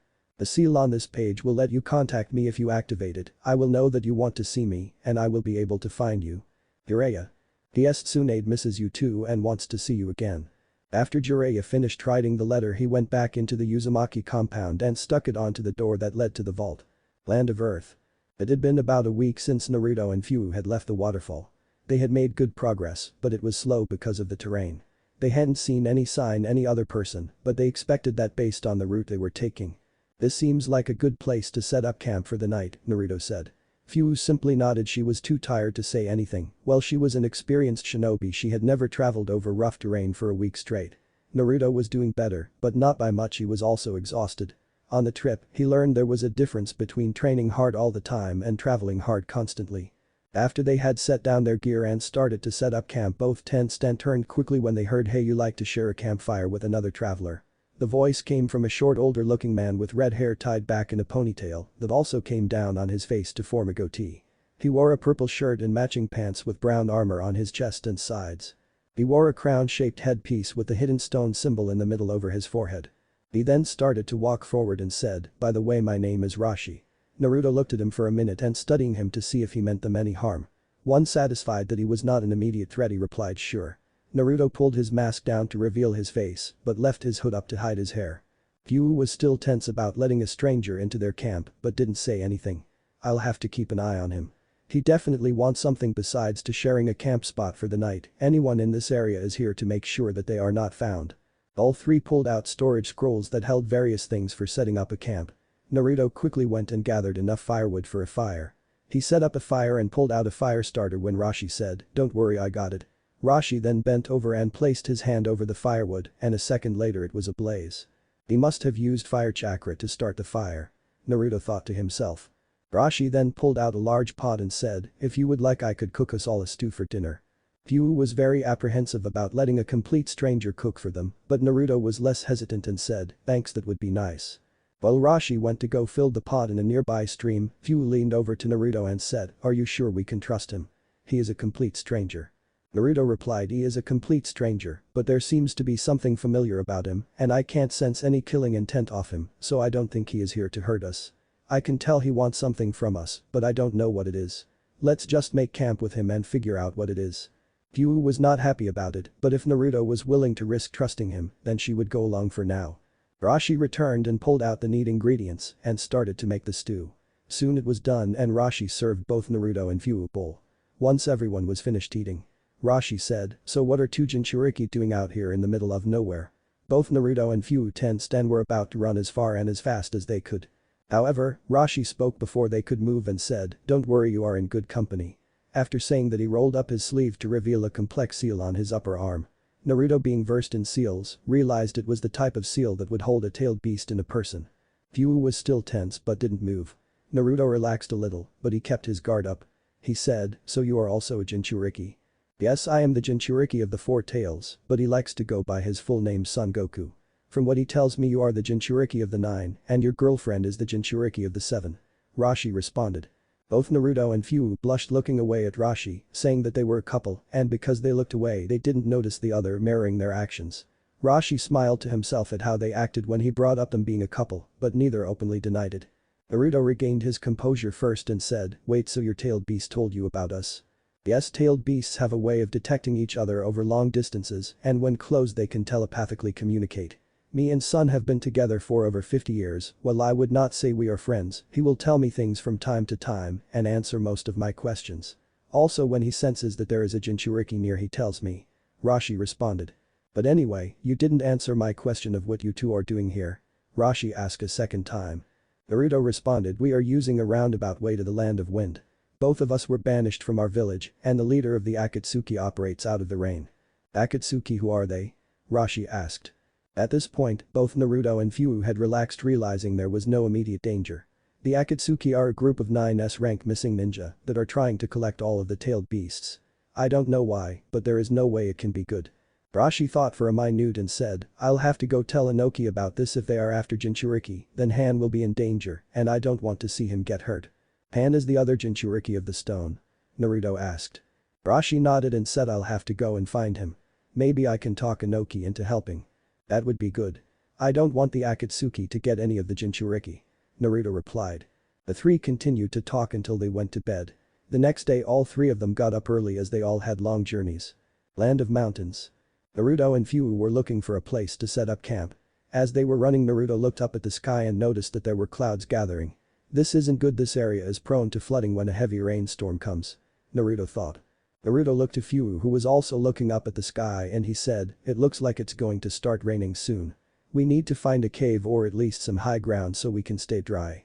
Fu nodded and they quickened their pace and started to look for somewhere they could stay. As they were running Naruto felt a drop of water fall onto his face and he looked up. Shit, it's starting sooner than I thought it would. We need to get to some cover fast.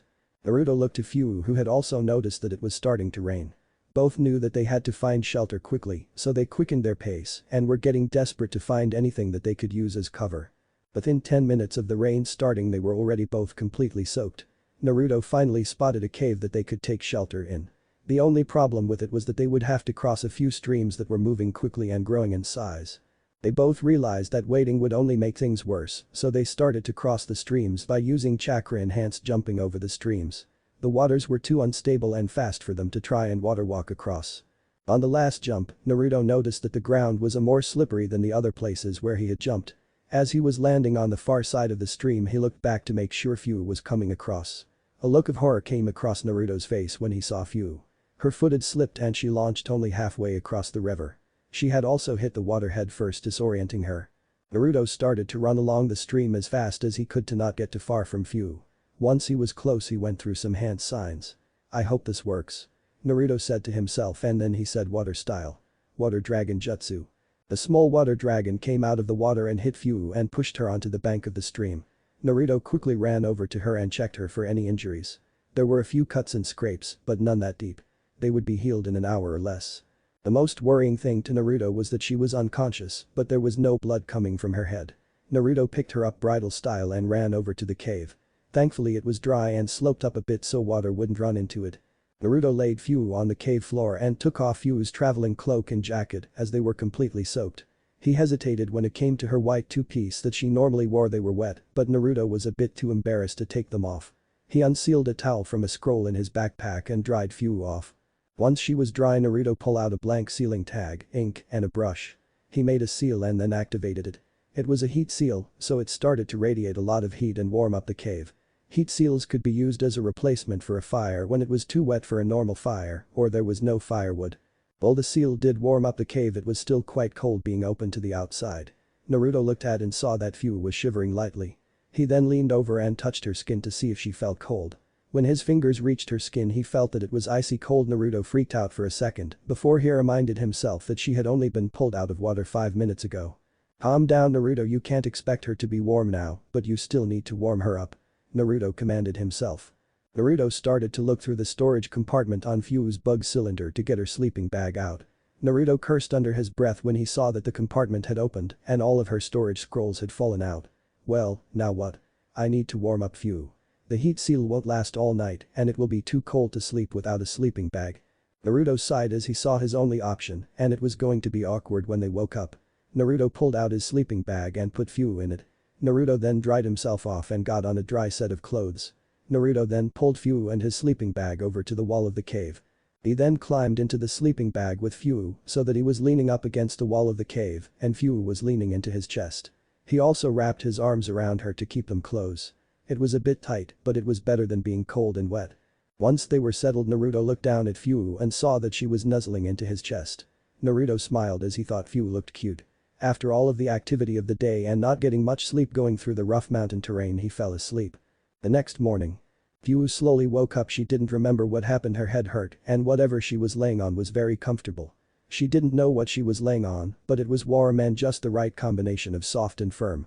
After a little bit her head started to clear and she realized that it was making a low and rhythmic thumping sound and it was also slowly rising up and down. Fue then remembered what was happening earlier. First, that it was raining and that she and Naruto were crossing streams to get to a cave. Then that she had slipped and fallen into the stream. Once she realized she fell into the stream, she opened her eyes and tried to get up, but something was holding her down. She saw that she was in the same sleeping bag as Naruto and that his arms were wrapped around her. Naruto woke up when he felt Fue suddenly move. Thinking that something was wrong, he said, "What's wrong?" Fue then started to blush and stuttered out, "What sleeping bag, you? River." Naruto then unzipped the sleeping bag and got out and sat next to Fue. Fue was a bit disappointed because as the embarrassment had gone down, she realized that laying on Naruto was really comfortable, but she didn't let it show. Fue was going to get out of the sleeping bag, but Naruto said, "No, you should stay and rest up. You fell into the river. When you fell, all of you scrolls fell into the river and washed away." Fue looked down and said sorry. Naruto pulled her into a hug and said, "Don't worry about it. The rain stopped, so we can leave if you are feeling good. There's a town not too far off our path and we can go there and get you some new gear." Fue nodded into Naruto's chest. They both got out of the hug and Fue said, "I am feeling okay, so let's leave." She just wanted to get moving to get the thoughts of her laying on Naruto out of her head. Naruto nodded and they started to pack up and get moving. After leaving the cave, they went to a small town and got Fue enough gear to get to the sand where she could get better gear. Once they were done, they left heading for the sand. Land of Wind. Naruto and Fue continued their trek through the vast desert of the Land of Wind. As their journey continued, Naruto began to worry more and more about Fue. After having been banished, she had gotten a lot quieter. This was concerning to Naruto, but not overly so, as he did something similar when he was banished. He believed that she just needed time to sort through her feelings and would start feeling better after that. However, she was even quieter after the night they shared a sleeping bag. Fue hadn't said more than 10 words to him since then. She is probably mad at me for sleeping with her and thinks that I am a pervert now. Naruto sadly thought to himself. Naruto was also trying to come to grips with how he felt about that night. He had tried to just forget that night, but he just kept coming back at first, he tried to tell himself that what he did was purely practical and it was simple, just being near each other to not be cold, but Naruto felt wrong thinking that. Every time he looked at Fue, he got a warm feeling where she had been pressed into him in the sleeping bag. He eventually stopped trying to deny that he only thought of her as a friend. He knew that there was something about her, but he didn't know what. It was different than how he felt about Sakura, so it couldn't possibly be love, could it? Unknown to Naruto, Fue had been thinking over and over again about how she felt about him and wondered what he thought of her. She knew that she could trust him to keep her safe and not turn on her, but she didn't know if she could let herself get close to him, as people had always seemed to turn on her in the past. The constant battle going on in her head was driving her insane. Near the sand village. The silence was finally broken when Naruto spotted the walls of the village hidden in the sand. "We are almost there. If you look closely, you can see the gates right over there," said Naruto as he pointed to the location of the only public entrance into the sand village. They walked up to the gates of the village, where a bored-looking gate guard looked at them and said, "State your purpose for entering the village." "We are looking for a place to get some supplies and rest. We were also probably going to try and see Gaara if he is in town right now," Naruto said. The gate guard just looked at them and drowned. "Fill out this form. The hotels are located in the outskirts of the shopping district near Kazekage Tower. Don't break our laws or you will be arrested. Have a nice day." Both Naruto and Fue quickly filled out the form and gave it back to the gate guard, and who then waved them through. As they started to walk through town, Fue spoke, "So how are we going to find this Gaara friend of yours? If we just hang around for long enough, we will figure something out. He has a brother and a sister, and if we find them, then they can take us to him. For now, let's go find a hotel. I want to get out of this heat," Naruto replied, and Fue nodded in agreement. Arriving at the hotel they grabbed 2 separate rooms to stay in. Dropping off their gear they headed out towards the Kazukiyage's tower. Sand. Temari was walking through the streets of the hidden sand. She had had a long few weeks, with Gaara becoming Kazukiyage there was a lot of things to do. With having to inform all of the minor villages and Kankuro purging all of the people that would backstab Gaara. While Kankuro had stayed and dealt with the leadership, Temari got stuck with spreading the message to the other villages. Temari sighed as she rolled her shoulders. This was her first day off in a while, and she was planning on spending the day getting pampered at a spa and just relaxing. Temari was yanked from her thoughts of a present afternoon when she heard someone call out her name. She recognized the voice but couldn't quite remember whose it was. Turning toward the voice she saw a boy with spiky blonde hair and 3 whisker marks on his face. Next to him there was a girl with short mint green hair and orange eyes. Both were wearing long dark beige travels cloaks. It took her a second to recognize Naruto because he had changed a bit, but with that hair, whisker marks and goofy smile, it couldn't be anyone else. Once it registered in her brain she called out Naruto, "What are you doing here and where have you been?" Naruto responded, "Well, I came to see Gaara and talk about some things. Oh, by the way, this is Fu." Temari sighed because she knew that her day would be a lot longer now and said, "Here, I'll show you to him. If I remember he and Kankuro should be finishing up a meeting right about now." Naruto nodded and followed Temari as he thought Gaara has meetings now. Kazukiyage Tower. Naruto, Temari and Fu were walking through Kazukiyage Tower. Coming to a door, Temari knocked on it and they heard Gaara say, "Come in." They entered and Naruto's jaw hit the floor when he walked in and saw Gaara wearing the Kazukiyage's clothes. He then asked in an astonished voice, "Wait, you're the Kazukiyage now?" In a flat tone, Gaara said, "Well, since you can't be a Kage now I had to pick up the slack."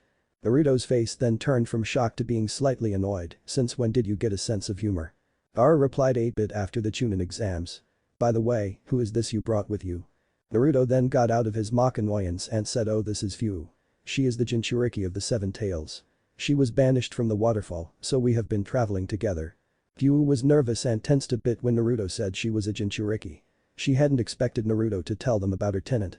However, her fears that everyone would hate her because of it were unfounded as she got warm and inviting smiles from Kankuro and Temari. Gaara only gave a small smile, but it was clear that he understood her. Gaara then said, "It's nice to meet you, Fu. I want you to know that you are always welcome here in the Sand Village." Fu replied, "Thanks."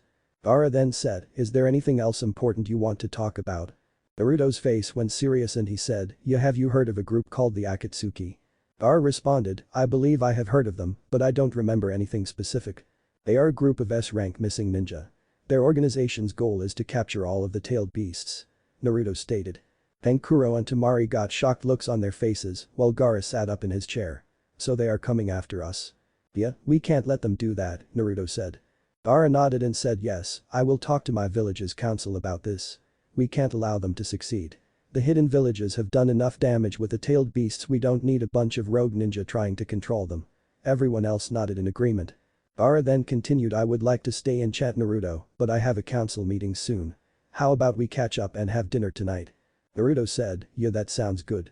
Gaara then said, "I will be busy for the rest of the day, so what are you going to do?"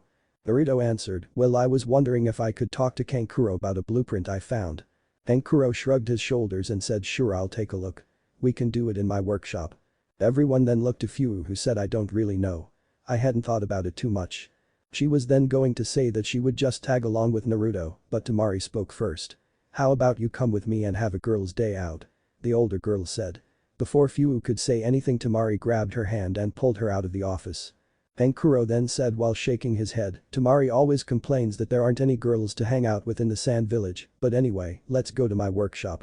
Naruto nodded and the teens left. With his office now empty, Gaara got back to fighting his most recent enemy paperwork. Streets of the Sand Village. Temari was still dragging a very shocked Fu through the streets of the Sand Village. After Fu's shock wore off and she got the courage up, she asked, "Where are we going?" Temari glanced back, "Well, first we are going to do some shopping, then go to the hot springs, and then go to the beauty spa." Fu quickly jerked her hand out of Temari saying, "You know what, I think I'll just go check up on Naruto." She had been to a hot springs and beauty spas before. The one time she went to a hot spring was after a mission a boy on her team pulled a prank on her that ended with her naked in front of most of the males at the hot springs. Fu's experience with beauty spas wasn't much better. After she became a ninja, she thought that people would start to be nice to her and ended up befriending some other kunoichi from her year. They had then taken her to a beauty spa and with the help of some of the workers there, given her the worst makeover of all time. These two events happened within a week of each other. After both of these incidents, Fuu became more secluded and isolated from everyone in her village. Tamari was skilled at reading people's emotions, and she saw that Fuu had gotten a bit freaked out when she heard where they were going. Tamari knew that the only explanation for this was that she had had a bad experience in her past and was having some trust issues. Because she wanted to go back to Naruto, which meant that she trusted him. With this information, Tamari made a plan. Stopping and looking at her, Tamari then said, "I know this must be hard to trust me as you just met me. It took Gaara some time to trust me and Kankuro once he started to change. Well, he did trust that we wouldn't hurt him, but he didn't trust us with the deeper things. So I understand. If you want, I'll show you to Kankuro's workshop." Fuu thought about it for a second and before changing her mind. Naruto won't have let me come with her unless he trusted her. Naruto did say I should trust people more, so I guess I'll try. Fuu thought. Taking a breath, she said, "I guess we can try what you were wanting to do." Tamari smiled and said, "Come on, let's go, and you don't have to do anything you don't want." Kankuro's workshop. Kankuro's workshop was part of the Kazukiyage's estate. In the Sand Village, the Kazukiyage was commonly passed down through a family, so a large estate was made to house the Kazukiyage and their family. Kankuro was looking at a basic blueprint that Naruto had handed him. After thinking about it for a while, he said, "This is very interesting. I have seen some stuff like this before. Do you think you can make it for me?" Naruto asked. "Yeah, I can make it. Will take a bit, but I could have it done in 5 days or so. Also, we might be friends, but this will take a long time and the materials aren't cheap." Kankuro. After finishing that up, Naruto went to the hotel that he and Fuu had rented rooms from earlier that day and collected their stuff. He headed back to the Kazukiyage's estate and put his and Fuu's stuff in different guest rooms. Kazukiyage estate. Hearing the door, Naruto looked up from his seals, seeing the sun working its way into the horizon as Fuu and Tamari walked in. Naruto couldn't help blush at seeing Fuu enter. She was freshly cleaned up from her day at the spa. Fuu didn't look that much different, but all of the dirt and grime that had built up after the river incident was now gone. Fuu didn't have any makeup on, as she didn't let the workers at the beauty spa put any on her, but her finger and toenails were painted to match her eyes. There wasn't much difference, but Naruto thought she looked beautiful. Her hair had been cut perfectly cut, which was a change from the jagged spiky locks of hair she used to have. "Wait, is Naruto blushing at me?" Fuu thought to herself. Tamari said, "Hey Naruto. What are you working on?" Tamari hadn't missed Naruto's reaction and quickly putting 2 and 2 together. Based on how Fuu had talked about Naruto earlier that day, it was clear to her that they had both had a feeling for each other. She could also tell that neither knew about the other's feeling. Naruto got his compasser back and replied, "Oh, this is a scroll that will let me talk with Gaara in after we leave. It has a seal that will send whatever I write to him and he can reply by writing in his." Tamari was surprised that Naruto was able to make something like that. She knew he had changed from the last time she saw him just by looking at him, but this was more than she expected. Naruto and Tamari continued to talk while Fuu left with some her shopping bags and took them to the guest quarters. She saw one of the rooms had an open door and that her stuff was in it. Figuring it was hers, she walked in and put down her bags. She then started to pull out everything out and start to sort it into some scrolls, but she couldn't get the thought about how Naruto reacted to her out of her head. After she had gotten everything sorted and packed away, she heard a knock on the door. Fuu opened the door and saw Naruto and Tamari standing in the hallway. Naruto leaned on the door before saying, "Kankuro just got back and Gaara will be here soon, so we were thinking of going out to get dinner in 30 minutes. Fuu nodded, causing Naruto to walk off to get ready, leaving Tamari. The remaining blonde then said, "You should wear that dress you got." Fuu blushed as the mentioned dress was a bit provocative. She fumbled with her hands while mumbling, "I don't know." Tamari gave Fuu a sly smile and said, "You know he likes you. You saw him when he walked in. Just imagine him when he sees you in that dress." Fuu blushed, slamming the door. Breathing heavily while trying to get the blush on her face under control. After a minute, she pulled out the dress that Tamari had helped her pick out. Well, more like politely forced her to buy. It was an orange and white dress and was less revealing in most areas than her usual attire, but overall it was more provocative. It had a lower cut showing more cleavage than her usual shirt, which just compressed it to keep it out of the way in fighting. It also hugged her curves tighter, showing off her womanly figure. It also just a bit shorter than the skirt she normally wore. She thought about what she and Tamari had talked about today. She had admitted to liking Naruto and, with a lot of prodding, had also admitted to liking him more than just a friend. Tamari then also insisted that Naruto also liked her. She wasn't so sure about that, but knew that Naruto was her friend and cared about her. She took one last long look at the dress before taking a breath, placing it on her bed, and went off to take a quick shower. With Naruto, Kankuro, and Gaara. The 3 males were waiting around for Fuu and Tamari to finish getting ready. Gaara was wearing his Kazekage clothes, while Naruto and Kankuro were dressed in formal attire. This was forced upon them by Temari. Neither was happy about it, but seeing the wisdom and letting her get her way went along with it. Naruto was talking to Gaara about the scroll he had made for him early that day when Temari and Fu entered the living room. Naruto looked up and when he saw Fu he didn't even know what to think. He was lucky he was able to quickly recover because if he hadn't then he would have gotten blood all over his clothes. Both Fu and Temari noticed the expression on his face when he saw the green-haired girl. Fu was becoming more confident that Naruto had feelings for her. Temari then said with a smirk, "Ready?" Everyone nodded as they all got up to leave. When they were at front door Gaara said, "By the way, I asked my 2 apprentices to join us for dinner. They will meet us on the way there." Temari had a little frown that no one noticed.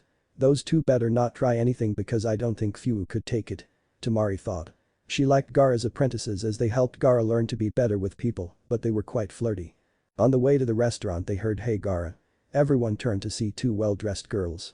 The girls came up to them and Gaara said, "Hello girls." Gaara turned to Naruto before saying, "These are my 2 apprentices Mitsuri and Yukata. Girls, this is my friend Naruto that I have told you about." Naruto chuckled with a bow. Mitsuri and Yukata both smiled back. On the way to the restaurant, Yukata started chatting with Naruto. They were both laughing during their chat. Fu watched them the entire time flipping between jealousy and depression. Not feeling comfortable she didn't say anything as they walked. Temari noticed this and rubbed the bridge of her nose while she thought, "Damn it Yukata." They soon got to the restaurant and were seated. Fu was hoping to sit next to Naruto, but Yukata quickly took the seat next to him and Kankuro sat on the other side. Temari gave Kankuro a death glare when he sat down next to Naruto. Kankuro gave a look back asking what he did wrong. Temari just shook her head, leaving Kankuro confused. As the dinner progressed Fu began to feel less sad and more jealous angry. He is supposed to be talking with me and looking at me, not her. As angry as Fu was she didn't say anything because she didn't know what to say. She didn't know how to enter a conversation or even how to start one. Getting frustrated Fu got up and started to walk away from the table. Temari knew exactly what was wrong and was feeling a bit frustrated herself. She had finally talked Fu into telling Naruto and now there was this other girl talking to him not even giving her a chance to talk. As Fu was walked away Temari asked, "Going somewhere?" Fu responded quickly trying to hide her continually growing frustration, I just need some fresh air." Once Fu was out of earshot Temari turned to Naruto and said, "You should go and make sure she doesn't wander off and get lost." Naruto was about to say something, but before he could Temari gave him a look that promised him pain if he didn't do what she said. Conceding the point he got up to go after Fu. Now that Fu wasn't looking at the object of her anger she was able to calm down a bit. "God damn it, this is all my fault, I should have just said something." This moment of self-pity didn't last long as Naruto walked out and came over to her. Fu saw him then with a hint of venom in her voice said, "I thought you were talking with Yukata." Naruto shrugged and said, "Well Temari sent me to make sure that you don't wander off and get lost." Fu turned away from Naruto and started to walk, Naruto followed. They didn't talk as Fu walked aimlessly through the sand village. Naruto just followed letting Fu be his guide. Naruto could tell that she was upset but decided not to say anything at first. However after 6 or so blocks he decided it was time to say something. "Fu, what's wrong?" The cold night air hadn't cooled Fu off any and she was growing steadily angrier as they continued to walk. She angrily mumbled, "I am fine." Naruto could tell that something was off so he stopped Fu grabbing her hand. This made Fu turn so that they were looking each other in the eyes. Naruto then said, "Fu, you can talk to me. Please tell me what's wrong." Fu's anger had now hit its limit and she yelled, "You're what's wrong." Naruto didn't understand and was about to ask what was wrong when Fu said, "Because I love you." Then grabbing Naruto by his collar and she pulled his face down, their lips met in a rough kiss. It wasn't perfect by a long shot but for something in the heat of the moment it got the point across. In that moment a lot of things ran through both of their heads. All of Naruto's doubts about how he felt about the girl in front of him left. He knew that this is what love was supposed to feel like and if it wasn't he didn't care. What the fuck have I done? He is going to hate me now. Kept running through Fu's mind for that brief second their lips connected. But to her, it just felt right to be kissing Naruto. It only lasted for that moment before she began to pull away. She didn't get that far when Naruto wrapped his arm around her waist and they were kissing again. The shock of their first was gone, both knowing more of what they wanted as their lips meet a second time. Fu understood what this meant and it made her happy. Her arms moved from his collar to the back of his neck, pulling herself further into desire for them to be one, pushing her forward as she fell further into him. She remembered why she loved getting hugs from Naruto. When he held her she felt warm, safe, and all of her problems just went away. She didn't feel the pain of being banished or the stress of being hunted by the Akatsuki. It was the only time she truly felt completely happy. They eventually pulled away from the kiss, their arms still wrapped around each other. Then in a shaky voice she asked, "You love me?" Naruto nodded, then with a smile said, "For a while, I didn't know. Back in my village, there was this girl, well, I don't know, but I thought I loved her. Then she got mad at me and said she never wanted to see me again, but my feelings for her didn't change. Then just recently I started feeling something different towards you, and I didn't really know what it was, and I guess I still don't since I am not that great at this type of stuff. But I am pretty sure I love you." It wasn't the most romantic or convincing thing, but as they stared into each other's eyes, they understood each other. Fuu moved her arms from around Naruto's neck to around his chest. She then pulled herself into Naruto's chest. Now that Fuu had calmed down, she was starting to feel cold, and Naruto was always a good source of warmth. Naruto asked, "Should we go back?" Fuu shook her head into Naruto's chest and said, "No, I want to just be with my boyfriend." With many of her doubts and questions answered, Fuu's mind was much more at ease, and she got back a bit of her bravado back.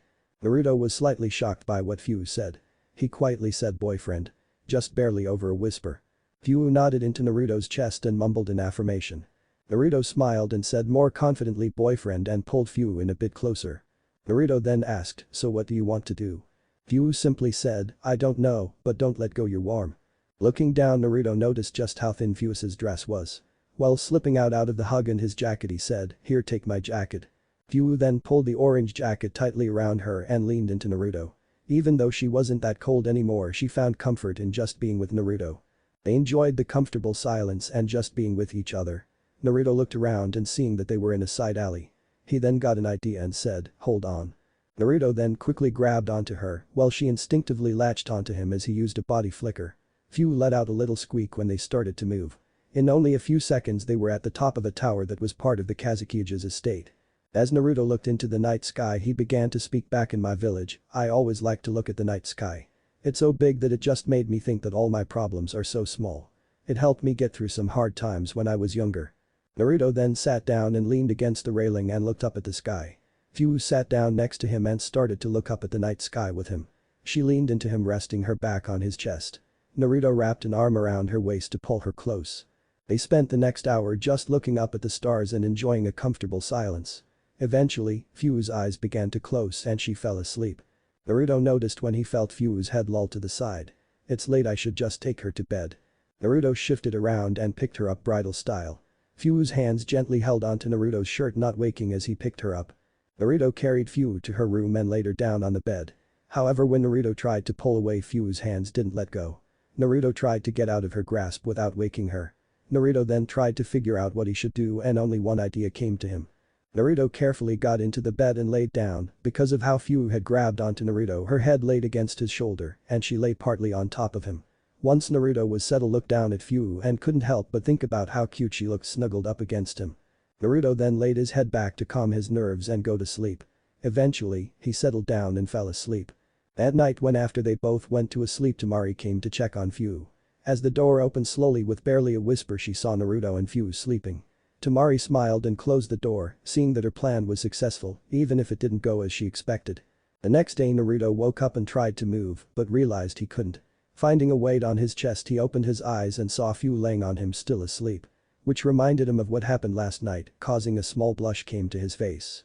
Just then Fuu let out a yawn and slowly opened her eyes, and Naruto smiled, seeing the orange eyes he thought were so beautiful. After Fuu's eyes opened, the first thing she saw was Naruto's face. She then realized she was laying on his chest. At this point, her brain went into overdrive and alarm bells began ringing upon concluding that she had been sleeping on Naruto. Once this registered in her mind, she screamed and jumped up. She then stuttered out, "Bed. Last night." The light blush came to Naruto's face. "Well, we were looking up at the sky last night and you fell asleep, so I took you to bed. When I got here I tried to put you in your bed, but you wouldn't let go of my shirt. I didn't want to wake you up, so I..." Naruto trailed off a bit at the end. Fuu's blush grew the more Naruto described what happened that night. She then mumbled sorry. Naruto pulled Fuu into a comforting hug and said, "Don't worry about it.